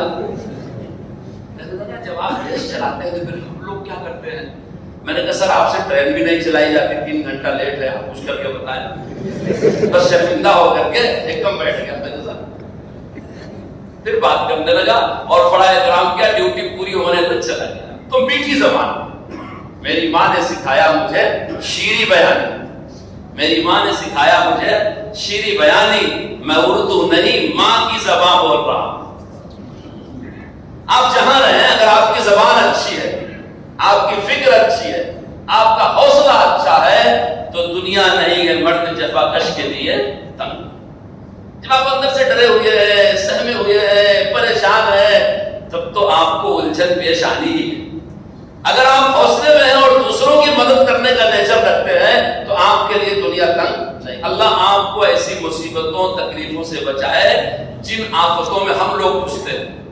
جب کہیں فساد ہوتا ہے، گھر جلا رہتا ہے، وہاں کھڑا ہونا آسان، اللہ اس مصیبت سے سب کو بچائے۔ اور آپ کو تعجب ہوگا جمعیت علماء کے علاوہ کوئی نہیں کھڑا ہوگا۔ تیسرے رمضان میں کھرگون میں شوبھا یاترا نکلی، مدھیہ پردیش کا شہر ہے کھرگون، فساد ہو گیا۔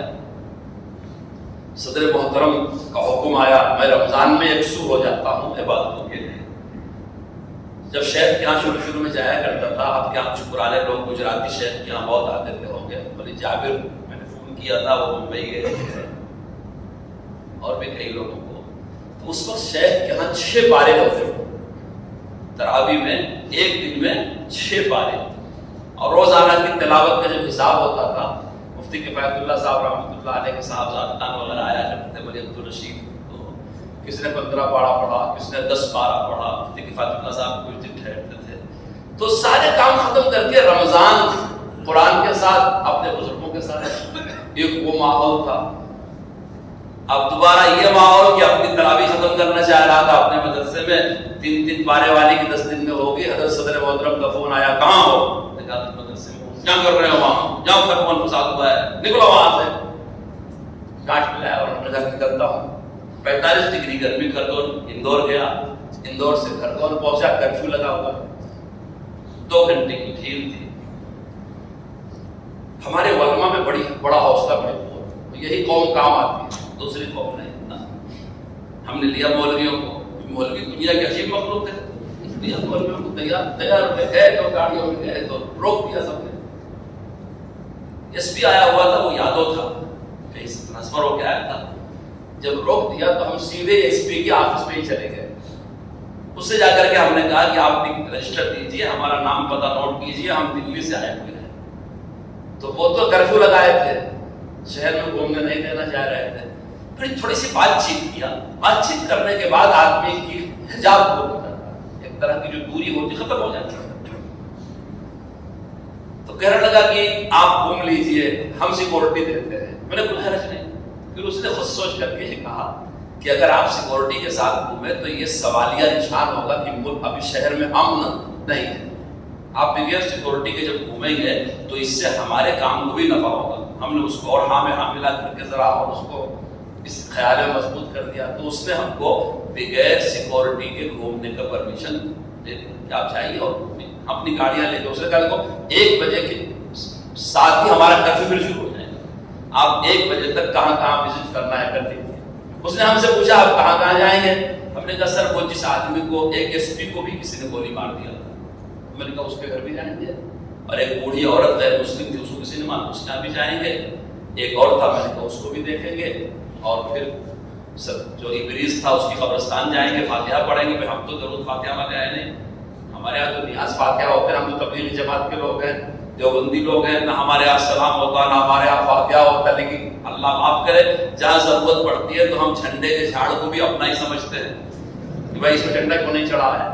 کیونکہ ہندوستانی مسلمانوں کا مسئلہ یہ نہیں ہے, یہ تو دارالفتہ کا مسئلہ ہے کہ عرس کرنا جائز ہے کہ نہیں جائز ہے. جب آپ مفتی صاحب سے پوچھیے گا تب بتائیں گے کہ چادر چڑھانا درست ہے یا نہیں درست ہے.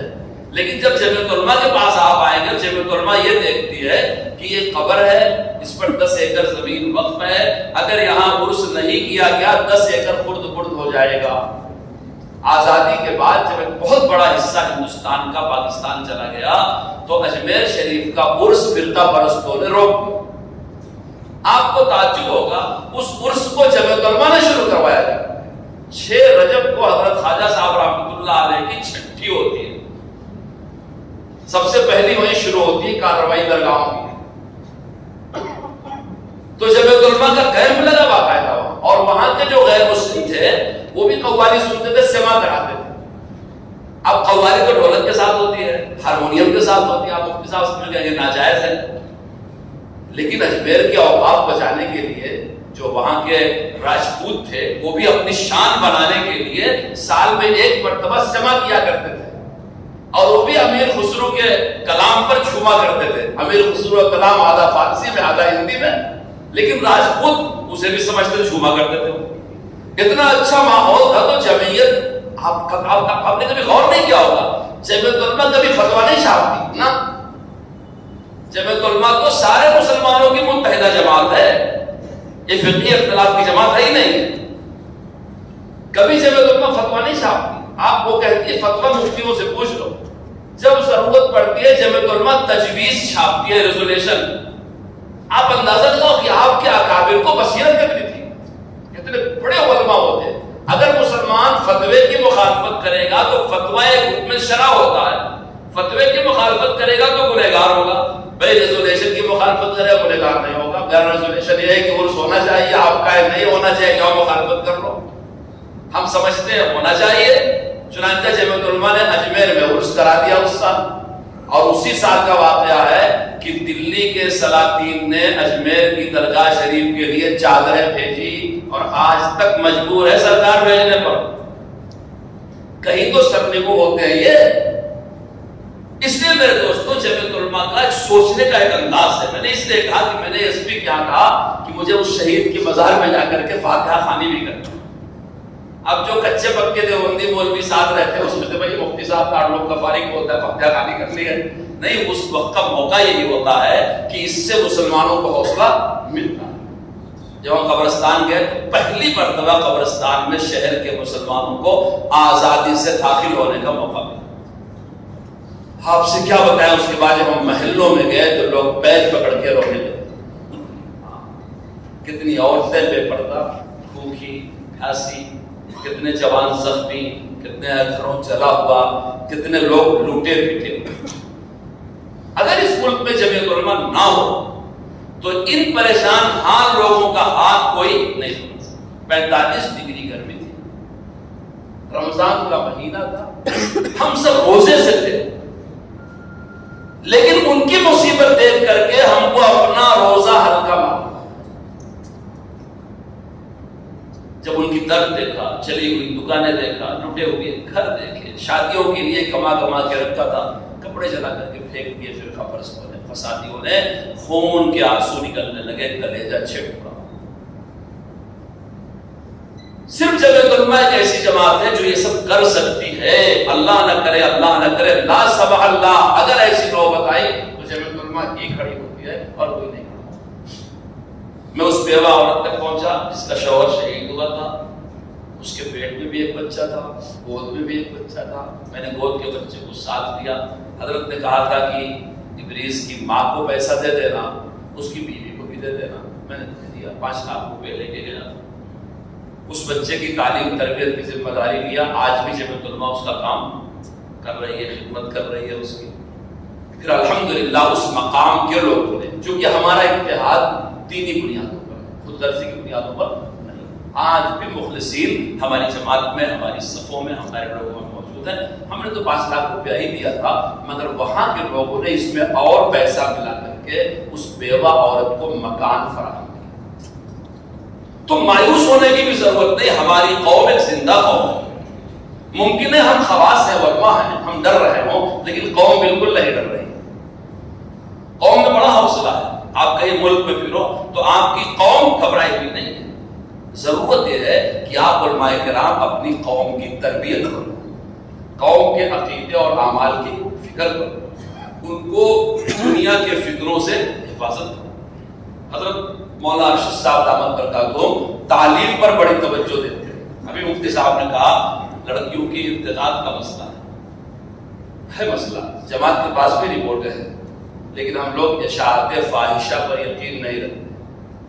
ایسا کوئی ناخوشگوار واقعہ جب ہوتا ہے تو بہت متاثر ہو کے میڈیا میں آ کر کے اس کا اعلان کر کے نہیں. ہم اس جماعت کے فرد ہیں.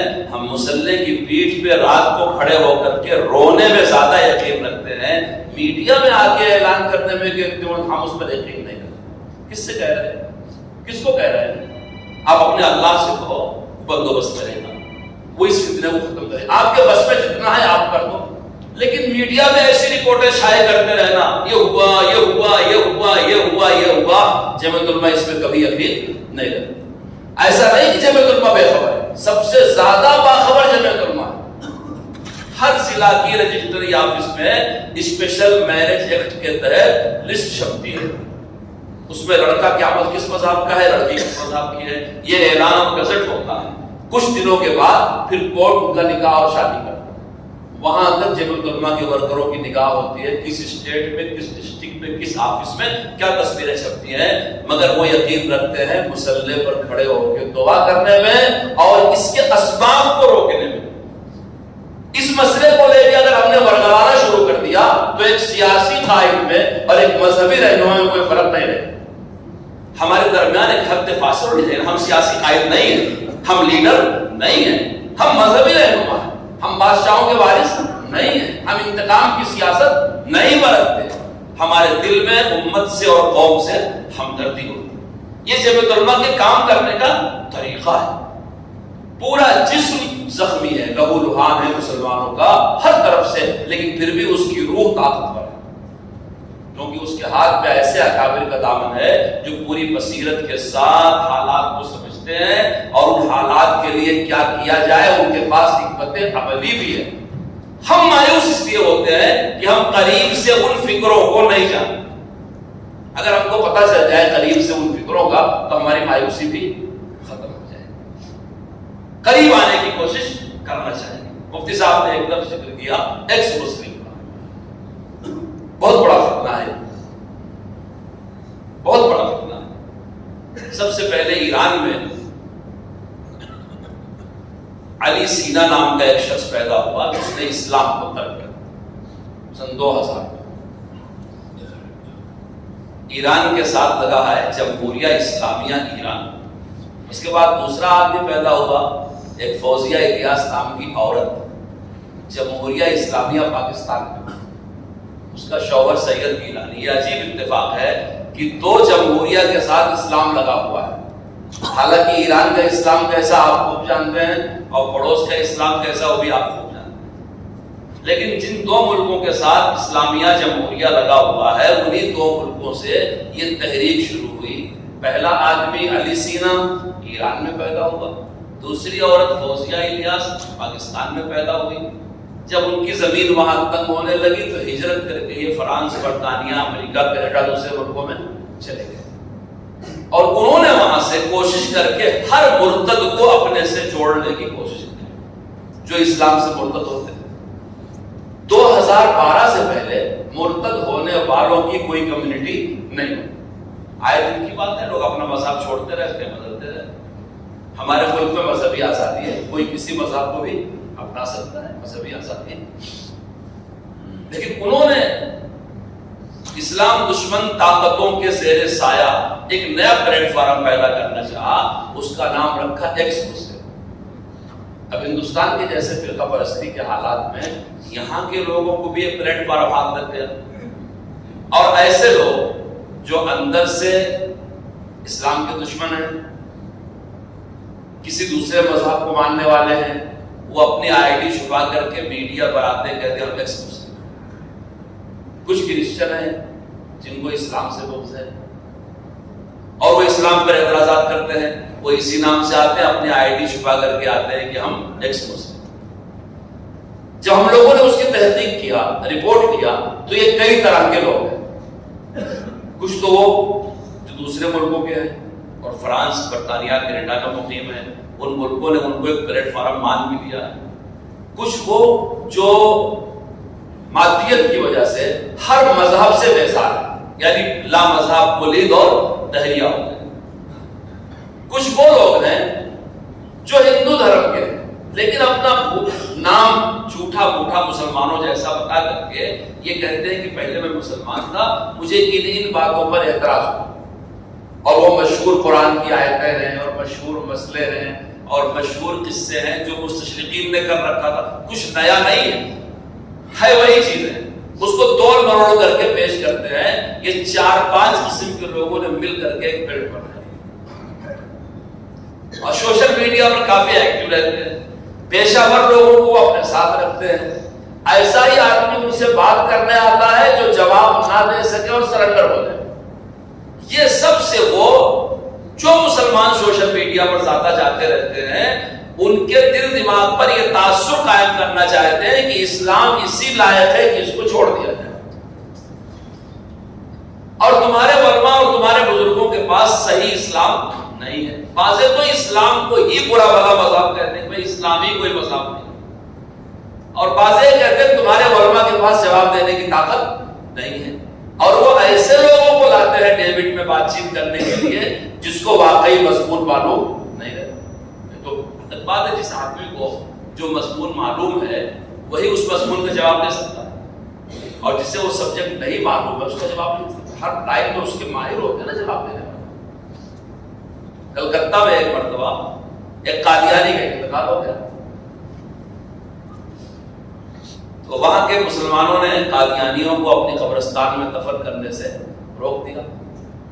جوتی باسو کا زمانہ تھا، تو سی ایم صاحب نے لیڈروں کے ساتھ میٹنگ کیا، مسلمان لیڈر پیس کمیٹی میں، کچھ قادیانیوں کے، کچھ اور لوگ۔ مسجد کے امام صاحب نے کہا ہے سیاسی لیڈر سے ہم کو لے چلو ساتھ۔ بولے تم کیا کرو گے؟ پھر بھائی مجھے لے چلو نا، میں بھی آپ کے ساتھ چلتا ہوں۔ اگر یہ مٹی مسلمان قبرستان میں دفن ہو گئی تو بہت بڑے فتنے کا دروازہ کھل جائے گا، قادیانی تو مسلمان نہیں ہے۔ بعد انہیں ناخواستہ یہ سیاسی لیڈر ان کو لے گئے۔ دیکھو آپ یہ بات سمجھو، بہت سارا معاملہ کورٹ میں، پولیس اسٹیشنوں میں، پنچایتوں میں اس لیے خراب ہو جاتا ہے کہ وہاں ترجمانی کرنے والے صحیح ترجمہ نہیں کرتے، اور ہماری نمائندگی وہاں ہوتی نہیں، کیونکہ ہم جمعیت علماء سے جڑے ہوئے نہیں ہیں، ہمارے اپنے کام میں ہیں، اس کام میں ہم کتنے بھی بڑے ہوں مگر مخالف کیا ہماری گنتی نہیں ہے۔ ایک مخالف بھی تو اسی سے بات کرنا چاہے گا نا جس کو سمجھے گا کہ سبجیکٹ ڈالتا ہے، اور جس کا نام لے کر کے بلایا جاتا ہے وہ انہی کے فیور کی بات کر دیتے ہیں۔ تو برائے نام نمائندگی ہوتی ہے مسلمانوں کی طرف سے اور کام ہو جاتا ہے خراب۔ تو امام صاحب بیچارے سیاسی لیڈروں کے ساتھ گئے۔ اب سنیے لطیفے کی بات، سی ایم صاحب نے کہا کہ بھائی یہ مر گیا ہے ایک آدمی، آپ کو اس قبرستان میں دفن کرنے میں کیا اعتراض ہے؟ تو لیڈر صاحب نے کہا صاحب اس کو ہمارے علماء نے کہا ہے کافر ہے، قادیانی، کام سی بات ہے نا، قادیانی کافر ہے اور ان کو مسلمان قبرستان میں دفن نہیں کیا جائے گا۔ تو سی ایم صاحب نے کہا کہ اگر میں مروں تو مجھے بھی آپ لوگ نہیں دفن کریں گے اپنی قبرستان میں؟ سننا ہے بات؟ اگر میں مروں، اب وہ جو لیڈر صاحب دائیں بائیں دیکھنے لگے، کیونکہ اس کے بعد کا جواب ان کو معلوم نہیں تھا. آدمی جس لائن کا ہوتا ہے اس کو اس لائن کی مہارت ہوتی ہے نا. مولانا رحمۃ اللہ کے رانوی اظہار حق والے جو رد عیسائیت کے بڑے ماہر تھے، ایک مرتبہ کہیں گئے تو وہاں بڑے بڑے پادری تیار تھے سوال کرنے کے لیے، اور سب نے 10 سوال تیار کر رکھا تھا کہ مولانا سے کریں گے. حضرت جب پہنچے تو ایک نے پہنچتے ہی کہا کہ اسلام میں روحانیت کی بہت کمی ہے، کیونکہ وہاں شادی بیاہ اور بال بچوں کی مشغولیت ہے، اور آدمی کو روحانی ترقی کے لیے بال بچوں کی مشغولیت بڑی مانے ہے. بات تو اچھی لگ رہی ہے. اب کوئی ہمارے جیسا مولوی ہوگا تو بخاری شریف، مسلم شریف، ترمذی شریف حوالوں کی ڈھیر لگا دیتا. ہم تو جواب دینا بھی نہیں جانتے، اللہ معاف کرے. ہم کو بڑا سابقہ پڑتا ہے. جیسے کسی نے آ کر کے پوچھ لیا کہ فرض نماز کے بعد دعا نہیں ہے نا، بس ہم کتابیں نکالنا شروع کر دیتے ہیں. ایسا ہے ایسا. بھائی اس سے پوچھو کیا نہیں ہے، کیا نہیں ہے. ہم فرض تو نہیں کہتے، ہم مستحب کہتے ہیں نا. اور مستحب کے لیے جو دلیل ہے وہ موجود ہے، تو ہم بھی بخاری تلاش کرنا شروع کرتے ہیں. تو کسی لائن کی مہارت چاہیے. تو مولانا رحمۃ اللہ کے علامہ نے جواب دیا، کہا کیا بات کرتے ہو، جس کا خدا بال بچوں سے نہ بچ سکے اس کے بندے اگر بال بچے رکھتے تو کیا برا. نہیں، عیسائی تو یہی تو کہتے ہیں کیا عیسیٰ اللہ کے بیٹے ہیں. اور اس کا 10 سوال طرح کا طرح رہ گیا. دوسرے پادری نے کہا مولانا وہ قرآن میں عفق کا واقعہ کیا ہے. حضرت نے فرمایا کہ تم بہت سمجھدار آدمی معلوم ہوتے ہو. دراصل قرآن شریف میں 2 عفق کا واقعہ ہے، ایک پیغمبر کی بیوی پر، ایک پیغمبر کی ماں پر. کون سا عفق پوچھنا چاہتے ہو بھائی؟ آپ سمجھے کہ نہیں سمجھے؟ ہاں، وہ طرح کا طرح رہ گیا. تو جو لیڈر صاحب مولوی صاحب کو لے گئے تھے، حالانکہ ضرورت نہیں محسوس نہیں. جب سی ایم صاحب نے کہا کہ بھائی میں بھی کافر ہوں، اگر میں مروں گا تو آپ مجھے بھی نہیں دفن کریں گے، تو وہ بغلے جھانکنے لگے. جب مولوی صاحب نے کہا کہ دیکھیے سی ایم صاحب، آپ ایک غیور قوم کے آدمی ہیں، آپ اسی خاندان میں پیدا ہوئے. آپ کی قوم بالکل یہ گوارا نہیں کرے گی کہ ایک لاوارث کی طرح آپ کا ہم لوگ کفن دفن کریں. سمجھ رہے ہیں؟ آپ کی قوم بالکل یہ گوارا نہیں کرے گی. اور اگر آپ کی قوم آپ کو چھوڑ دیتی ہے، آپ کو یہ گمان ہے کہ میری قوم مجھے چھوڑ دے گی، تو ہم پوری شان کے ساتھ آپ کا روزہ بنائیں گے. آپ ہمارے سی ایم ہیں. اب سی ایم صاحب پریشان ہو گئے. آخر میں میٹنگ میں طے ہوا کہ ٹھیک ہے، سرکاری قبرستان ہے، اسی میں ایک ٹکڑا ان کو بھی دے دیا جائے. تو لیڈر لوگ راضی ہو گئے. پھر مولوی صاحب کو دیکھا. مولوی صاحب ذرا دیکھیے سی ایم صاحب، سچی بات یہ ہے ابھی تو ہم لوگ زندہ ہیں تو زمین کے اوپر لڑ رہے ہیں، وہیں اگر دفن کروائیں گے تو مرنے کے بعد آتمائیں لڑیں گے، اب پورا کلکتہ برباد ہو جائے گا. اس لیے کہیں دور ان کو دے دیجیے. تو اس لیے میرے دوستوں، کسی بھی چیز کا مناسب انداز سے جواب سوچنا، دینا، کرنا. میں آپ کو سنا رہا اس قسم کی بات ہے کہ کس طرح سے میرے دوستوں ہم جمعیت علماء سے جڑے، ان کی فکروں کو سمجھیں. کتنے مقدار میں، کتنی حدت اور شدت کا، کتنے ڈگری کا، کہاں کیا جواب دیا جانا فائدہ مند رہے گا. جب جڑیں گے تب سمجھیں گے، تب دیں گے. تو یہ ایکس مسلم کا معاملہ ہے. وہ آتے ہیں اور ایسے لوگوں کو لاتے ہیں جو لوگ انہی کے مطلب کا جواب دے دیتے ہیں اور اس سے ان کو فائدہ ہوتا ہے. حضرت مولانا ارشد صاحب کو اللہ تعالیٰ جزائے خیر دے. حضرت کی شخصیت اور ذات بہت غنیمت ہے. ایک ہی ساتھ دارالعلوم کو سنبھالے ہوئے ہیں، جمعیت علماء کو سنبھالے ہوئے ہیں، علماء کو سنبھالے ہوئے ہیں، اور جس راستے سے الغاء اسلام اور مسلمانوں پہ ہو رہی ہے سب پر حضرت کی نظر ہے. حضرت نے اس کام کے لیے بھی، چونکہ مفتی صاحب جانتے ہیں مجھے مکلف بنایا تھا کہ تم صحیح رپورٹ 1 مہینے میں پیش کرو. رپورٹ پیش ہوئی، اکابر کے سامنے پیش کی گئی. کام بھی کچھ اس پر ہو رہا ہے.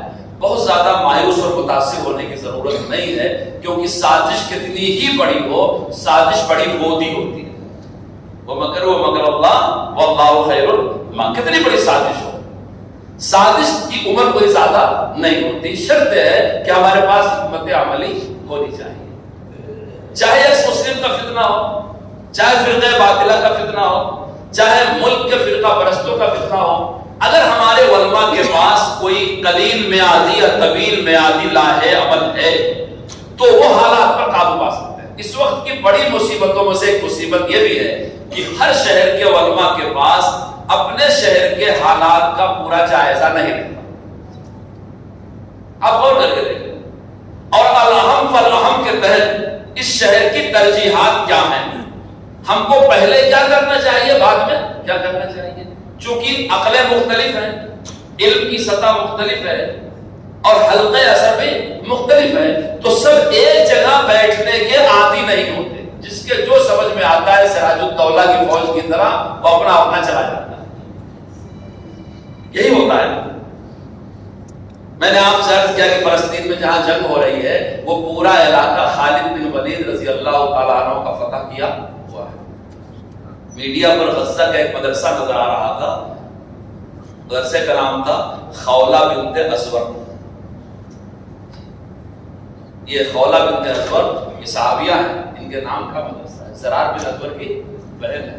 اور آپ نے پڑھا ہوگا کہ وہی قصہ ہے جب زرار بن ازور کو روبی پکڑ کے لے کر کے چلے گئے تو 10 لوگ ان کو چھڑانے کے لیے خالد بن ولید نے بھیجا تھا، سب لوہے کے سرا میں خود میں ڈھکے ہوئے تھے، ایک نقاب پوش بھی اس میں تھا، ان کو چھڑا کر کے لے آئے تو خالد بن ولید سب کو پہچانتے تھے، 11ویں کو نہیں پہچانتے تو سامنے بلایا، کہا تم ہو کون؟ کہا پہلے آپ مجھے معاف کریں کہ آپ کی مرضی کے بغیر میں نے حصہ لیا اس وقت میں، آپ مجھے پہلے معاف کریں، آپ میرے امیر ہیں، سپہ سالار اعظم ہیں۔ کہنے لگے معاف کیا، بتاؤ کون ہے؟ تو کہنے لگے میں ازور کی بہن ہوں خولہ، زخمیوں کی خدمت کے لیے پچھلی صف میں تھی جب میرے بھائی کو روبی پکڑ کے لے گئے اور آپ نے کہا کہ تیز رفتار شہ سوار جائیں تو میں آپ کی اجازت کے بغیر چلی گئی، اپنے بھائی کو چھوڑا کے لے۔ اب ترقی نسوان، تعلیم نسوان والے ذرا آئینہ دیکھیں کہ جس کو ہم چھوڑ کے چلے آئے 1400 برس پہلے، اب تک یہ وہاں پہنچ نہیں سکے۔ اپنے بڑوں کی اطاعت، کربلا کا واقعہ اسلام کی تاریخ کا بنیادی واقعہ ہے۔ حضرت علی زین العابدین نے ہتھیار کربلا میں نہیں اٹھایا تھا، ان کے سامنے ان کے خاندان کے 62 لوگ شہید ہوئے تھے۔ کیوں نہیں اٹھایا تھا؟ وہ بیمار تھے اور بیمار پر جہاد فرض نہیں ہے۔ ان کے والد حضرت حسین بن علی نے کہا تھا کہ تم ہتھیار نہ اٹھاؤ۔ اب پڑھ کر کے دیکھ لو، اطاعت، اپنے بڑوں کی اطاعت۔ ہم میں اطاعت بھی نہیں ہے، ہم میں یونٹی اتحاد بھی نہیں ہے۔ اپنے شہر کے لیے ہمارے پاس کوئی جائزہ نہیں، کوئی سروے نہیں۔ آج جن بادشاہوں کا نام ہم تاریخ میں پڑھتے ہیں ان کی کتابیں ہیں، آئین اکبری ہیں، تزک بابری ہیں، آپ اسے پڑھ کر کے دیکھو تو اس وقت کے کاغذات میں کسی بھی شہر کا طول البلد، عرض البلد، آبادی، زبان، راستے سب ہے۔ جتنی بے خبر مخلوق ہم لوگ ہیں اس ماڈرن دنیا میں سمجھتا ہوں ہم سے پہلے ہماری قوم اتنی بے خبر مخلوق نہیں۔ میری بات بری لگ رہی ہوگی، ہم واٹس ایپ یونیورسٹی کو سب سے بڑا ذریعہ علم سمجھتے ہیں، ایک بہت کچھ ہے جس سے ہم بے خبر ہیں۔ جب دوسری جنگ عظیم میں نیپولین بوناپارٹ نے صحرا عبور کیا، صحرائے عرب، تو عیسائی تھا نیپولین بوناپارٹ، بڑا سپہ سالار تھا، اس نے اس صحرا کو فوجی جہاز میں عبور کیا تھا، لیکن عبور کرنے کے بعد اس نے خراج عقیدت پیش کیا خالد بن ولید۔ جب میں نے اسے پڑھا فوجی دستاویز میرے سمجھ میں نہیں آ رہا تھا کہ ایک عیسائی جنگل اور عبور کر رہا ہے صحرائے عرب کو، جو شام جانے والا ہے حجاز سے، تبوک اور مدینے سے، اور خراج عقیدت پیش کر رہا ہے خالد بن ولید جو صحابہ رسول، دونوں میں جوڑ کیا ہے؟ تو جب پھر میں نے مطالعہ کیا تو پتا چلا کہ اس نے اس لیے خراج عقیدت پیش کیا کہ اس صحرا کو خالد بن ولید نے گھوڑے اور اونٹ پر عبور کیا تھا۔ دنیا آج تک مثال پیش نہیں کی سکتی۔ انہی کی فوج میں ابو عبیدہ ابن الجراح تھے جو عشرہ مبشرہ میں تھے، لیکن سپہ سالار اعظم خالد بن ولید تھے۔ ابو بکر صدیق رضی اللہ تعالیٰ عنہ کی وفات کے بعد حضرت عمر نے خالد بن ولید رضی اللہ تعالیٰ عنہ کو معزول کر دیا، معزول کر کے سپہ سالاری کا عہدہ لے کے عام سپاہی جیسا رکھا۔ وجہ جو لکھی ہوئی ہے اس میں ایک یہ بھی لکھی ہے کہ ایک شاعر نے ان کی شان میں قصیدہ پڑھا۔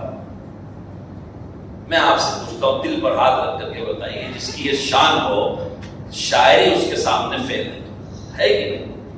صحابی رسول ہیں خالد بن ولید، اور آپ ذرا اس نگاہ سے ان کو دیکھیے کہ ولید بن مغیرہ ان کا باپ ہے، جس کو قرآن میں عُتُلٍ بَعْدَ ذَلِكَ زَنِيمٌ، ان کے بیٹے خالد بن سیف اللہ، ان کی ماں لبابہ حضرت میمونہ کی ماں شریک بہن وہ جو گو کھانے والا کی روایت ہے، گو کھانے کی ترمذی شریف میں، اس میں خالد بن ولید کا ذکر آتا ہے کہ رسول اللہ نے کہا کہ میں نہیں کھاؤں گا، کہ انہوں نے کھینچ کر کے کھا لیا۔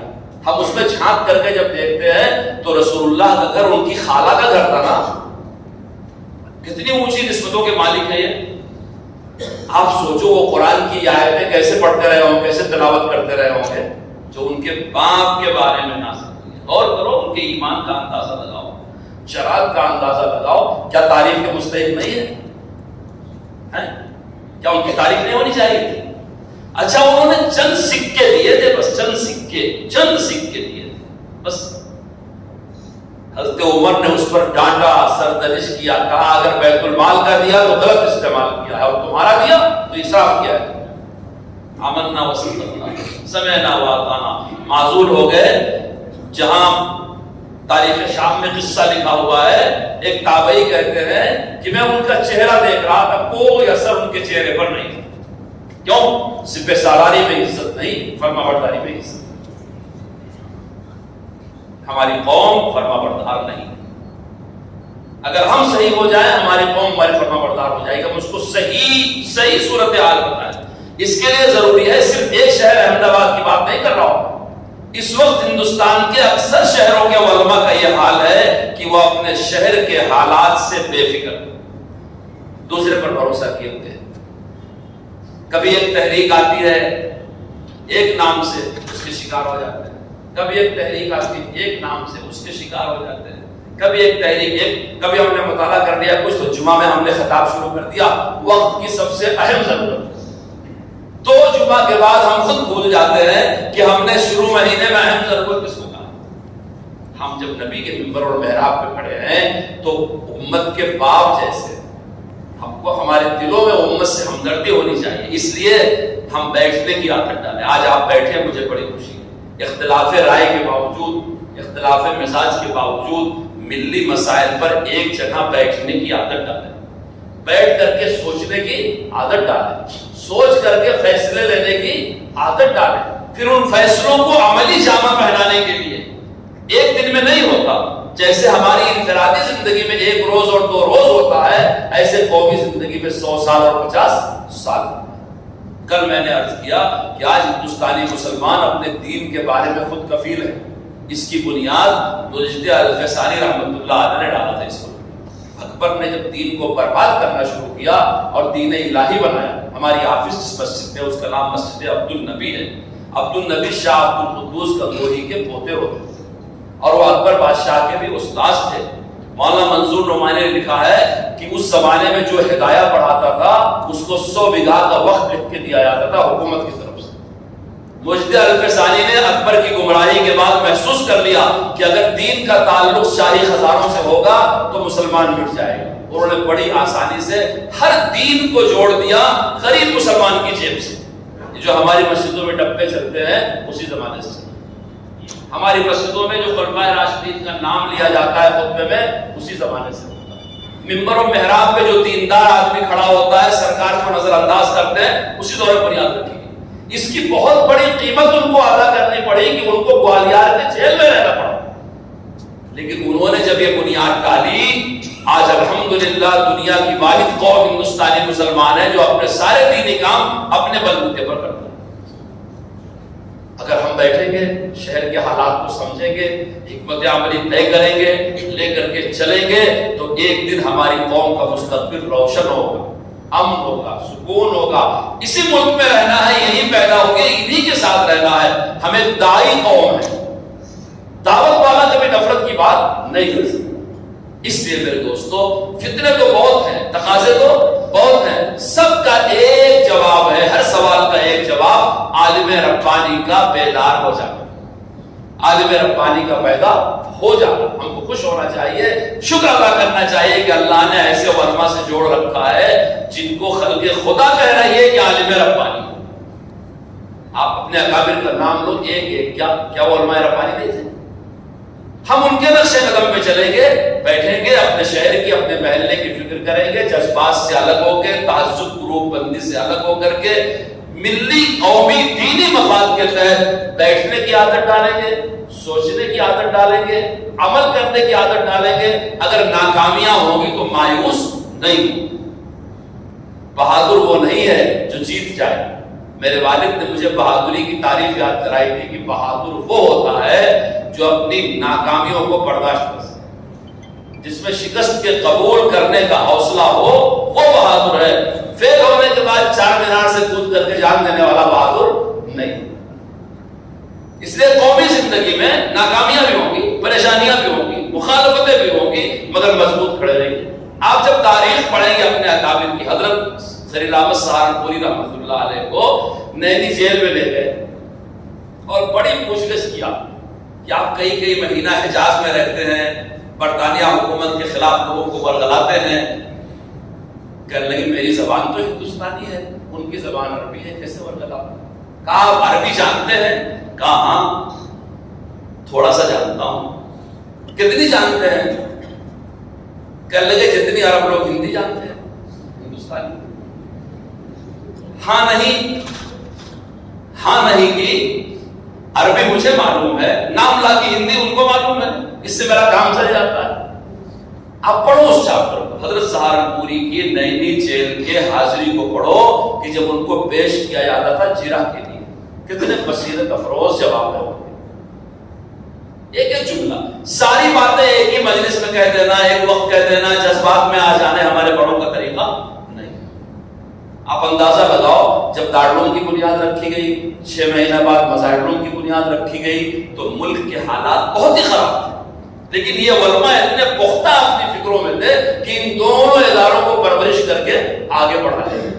مولانا مظہر نانوتوی جن کے نام پہ مدرسہ مظاہر العلوم قائم ہے, وہ شاملی کی جنگ میں خود بھی شریک تھے اور اخیر میں اپنا ہوٹ چاٹتے رہتے, ایسے چاٹتے رہتے. تو علماء نے کئی بار پوچھا کہ آپ اتنا ایسا ہوٹ کیوں چاٹتے ہیں؟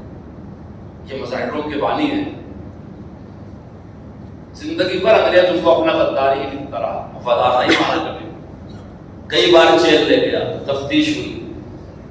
جب بہت اصرار کیا علماء نے, تو حضرت نے فرمایا کہ جب میں شاملی میں ہتھیار بند جہاد کر رہا تھا تو میں زخمی ہوا, گر گیا. میرے ساتھ کئی ساتھی تھے جو شہید ہو گئے. تو میں دیکھ رہا تھا کچھ بڑی پیکر خوبصورت عورتیں ہیں جو ہاتھ میں پیالہ لے کر کے شہید ہونے والوں کو پلا رہی. یقین ہونا چاہیے, اللہ کے رسول نے فرمایا. ایک مرتبہ مولانا مسیح اللہ خان صاحب نے علماء سے پوچھا, طلباء سے, کہ اللہ کے رسول نے فرمایا ہے کہ فرشتے آپ کے قدموں میں اپنا پر بچھاتے ہیں, حدیث صحیح ہے؟ علماء نے کہا جی. فرمایا آپ کو یقین بھی ہے؟ اب کسی کی زبان نہیں, تو اقوال نبوت پر یقین بھی تو ہونا چاہیے, اس طریقے پر یقین بھی تو ہونا چاہیے. پلا رہے تھے. حضرت نے فرمایا ایک نے میرے منہ میں بھی لگا دیا, دوسری نے اس کو کھینچ کے الگ کر دیا کہ اس کا وقت نہیں ہوا ہے. وہ لگانے الگ ہونے میں تھوڑی سی میرے ہوٹ پر لگ گئی, اس کی لذت اب تک مل رہی. ہم ان کی اولاد ہیں, آپ اور ہم ان کی جذباتی ہونا, مایوس ہونا, پریشان ہونا, تھوڑے سے جذبات میں نہیں, بدگمان ہو جانا اپنے بڑوں سے, اپنے بزرگوں سے. آپ وہ بیانات حضرت حاجی امداد اللہ مہاجر مکی کے, حضرت سہارنپوری کے, حضرت تھانوی کے, حضرت بدنی کے وہ بیانات پڑھو جو کورٹ میں پیش کیے گئے ہیں, تو پتہ چلے گا کہ حکمت اور بصیرت کس چیز کا نہ ہو. اس لیے آپس میں بے اعتماد نہ ہو. سب سے بہترین بات ہے کہ اہل حق علماء میں اتحاد قلوب ہو. اپنا بٹوا 50 معاملات ہو جائیں, 50 جھگڑے ہو جائیں, 50 فتوے میں اختلاف ہو جائے, 50 باتوں میں, لیکن بحثت رسول اللہ کے جانشین کے آپ خیموں میں نہ بنو. آپ عالم ہیں, ایک ماں باپ کی اولاد ہے, آپ کے اکابر ایک ہیں, فکریں ایک ہیں, جگہ ایک. آپ متحد رہو, بیٹھنے کی عادت ڈالو, سوچنے کی عادت ڈالو, جدوجہد کرنے کی عادت ڈالو, ناکامیاں ہو برداشت کرنے کی عادت ڈالو. اگر آپ ایسا نہیں کریں گے تو ہندوستان کی مسلمانوں کا مستقبل تاریک ہے. اور اگر آپ ایسا کریں گے جو آپ کے بڑے کرتے رہے ہیں, تو جیسے 1857 میں ہمارا قافلہ چلا تھا مٹھی پر, 1857 کی جنگ ناکام جنگ تھی, کامیاب نہیں ہوئی تھی. اسی جنگ کے نتیجے میں حضرت گنگوہی جیل گئے, اسی جنگ میں حافظ ضامن شہید ہوئے تھے, اسی جنگ کے بعد حاجی امداد اللہ نے ہجرت کیا تھا,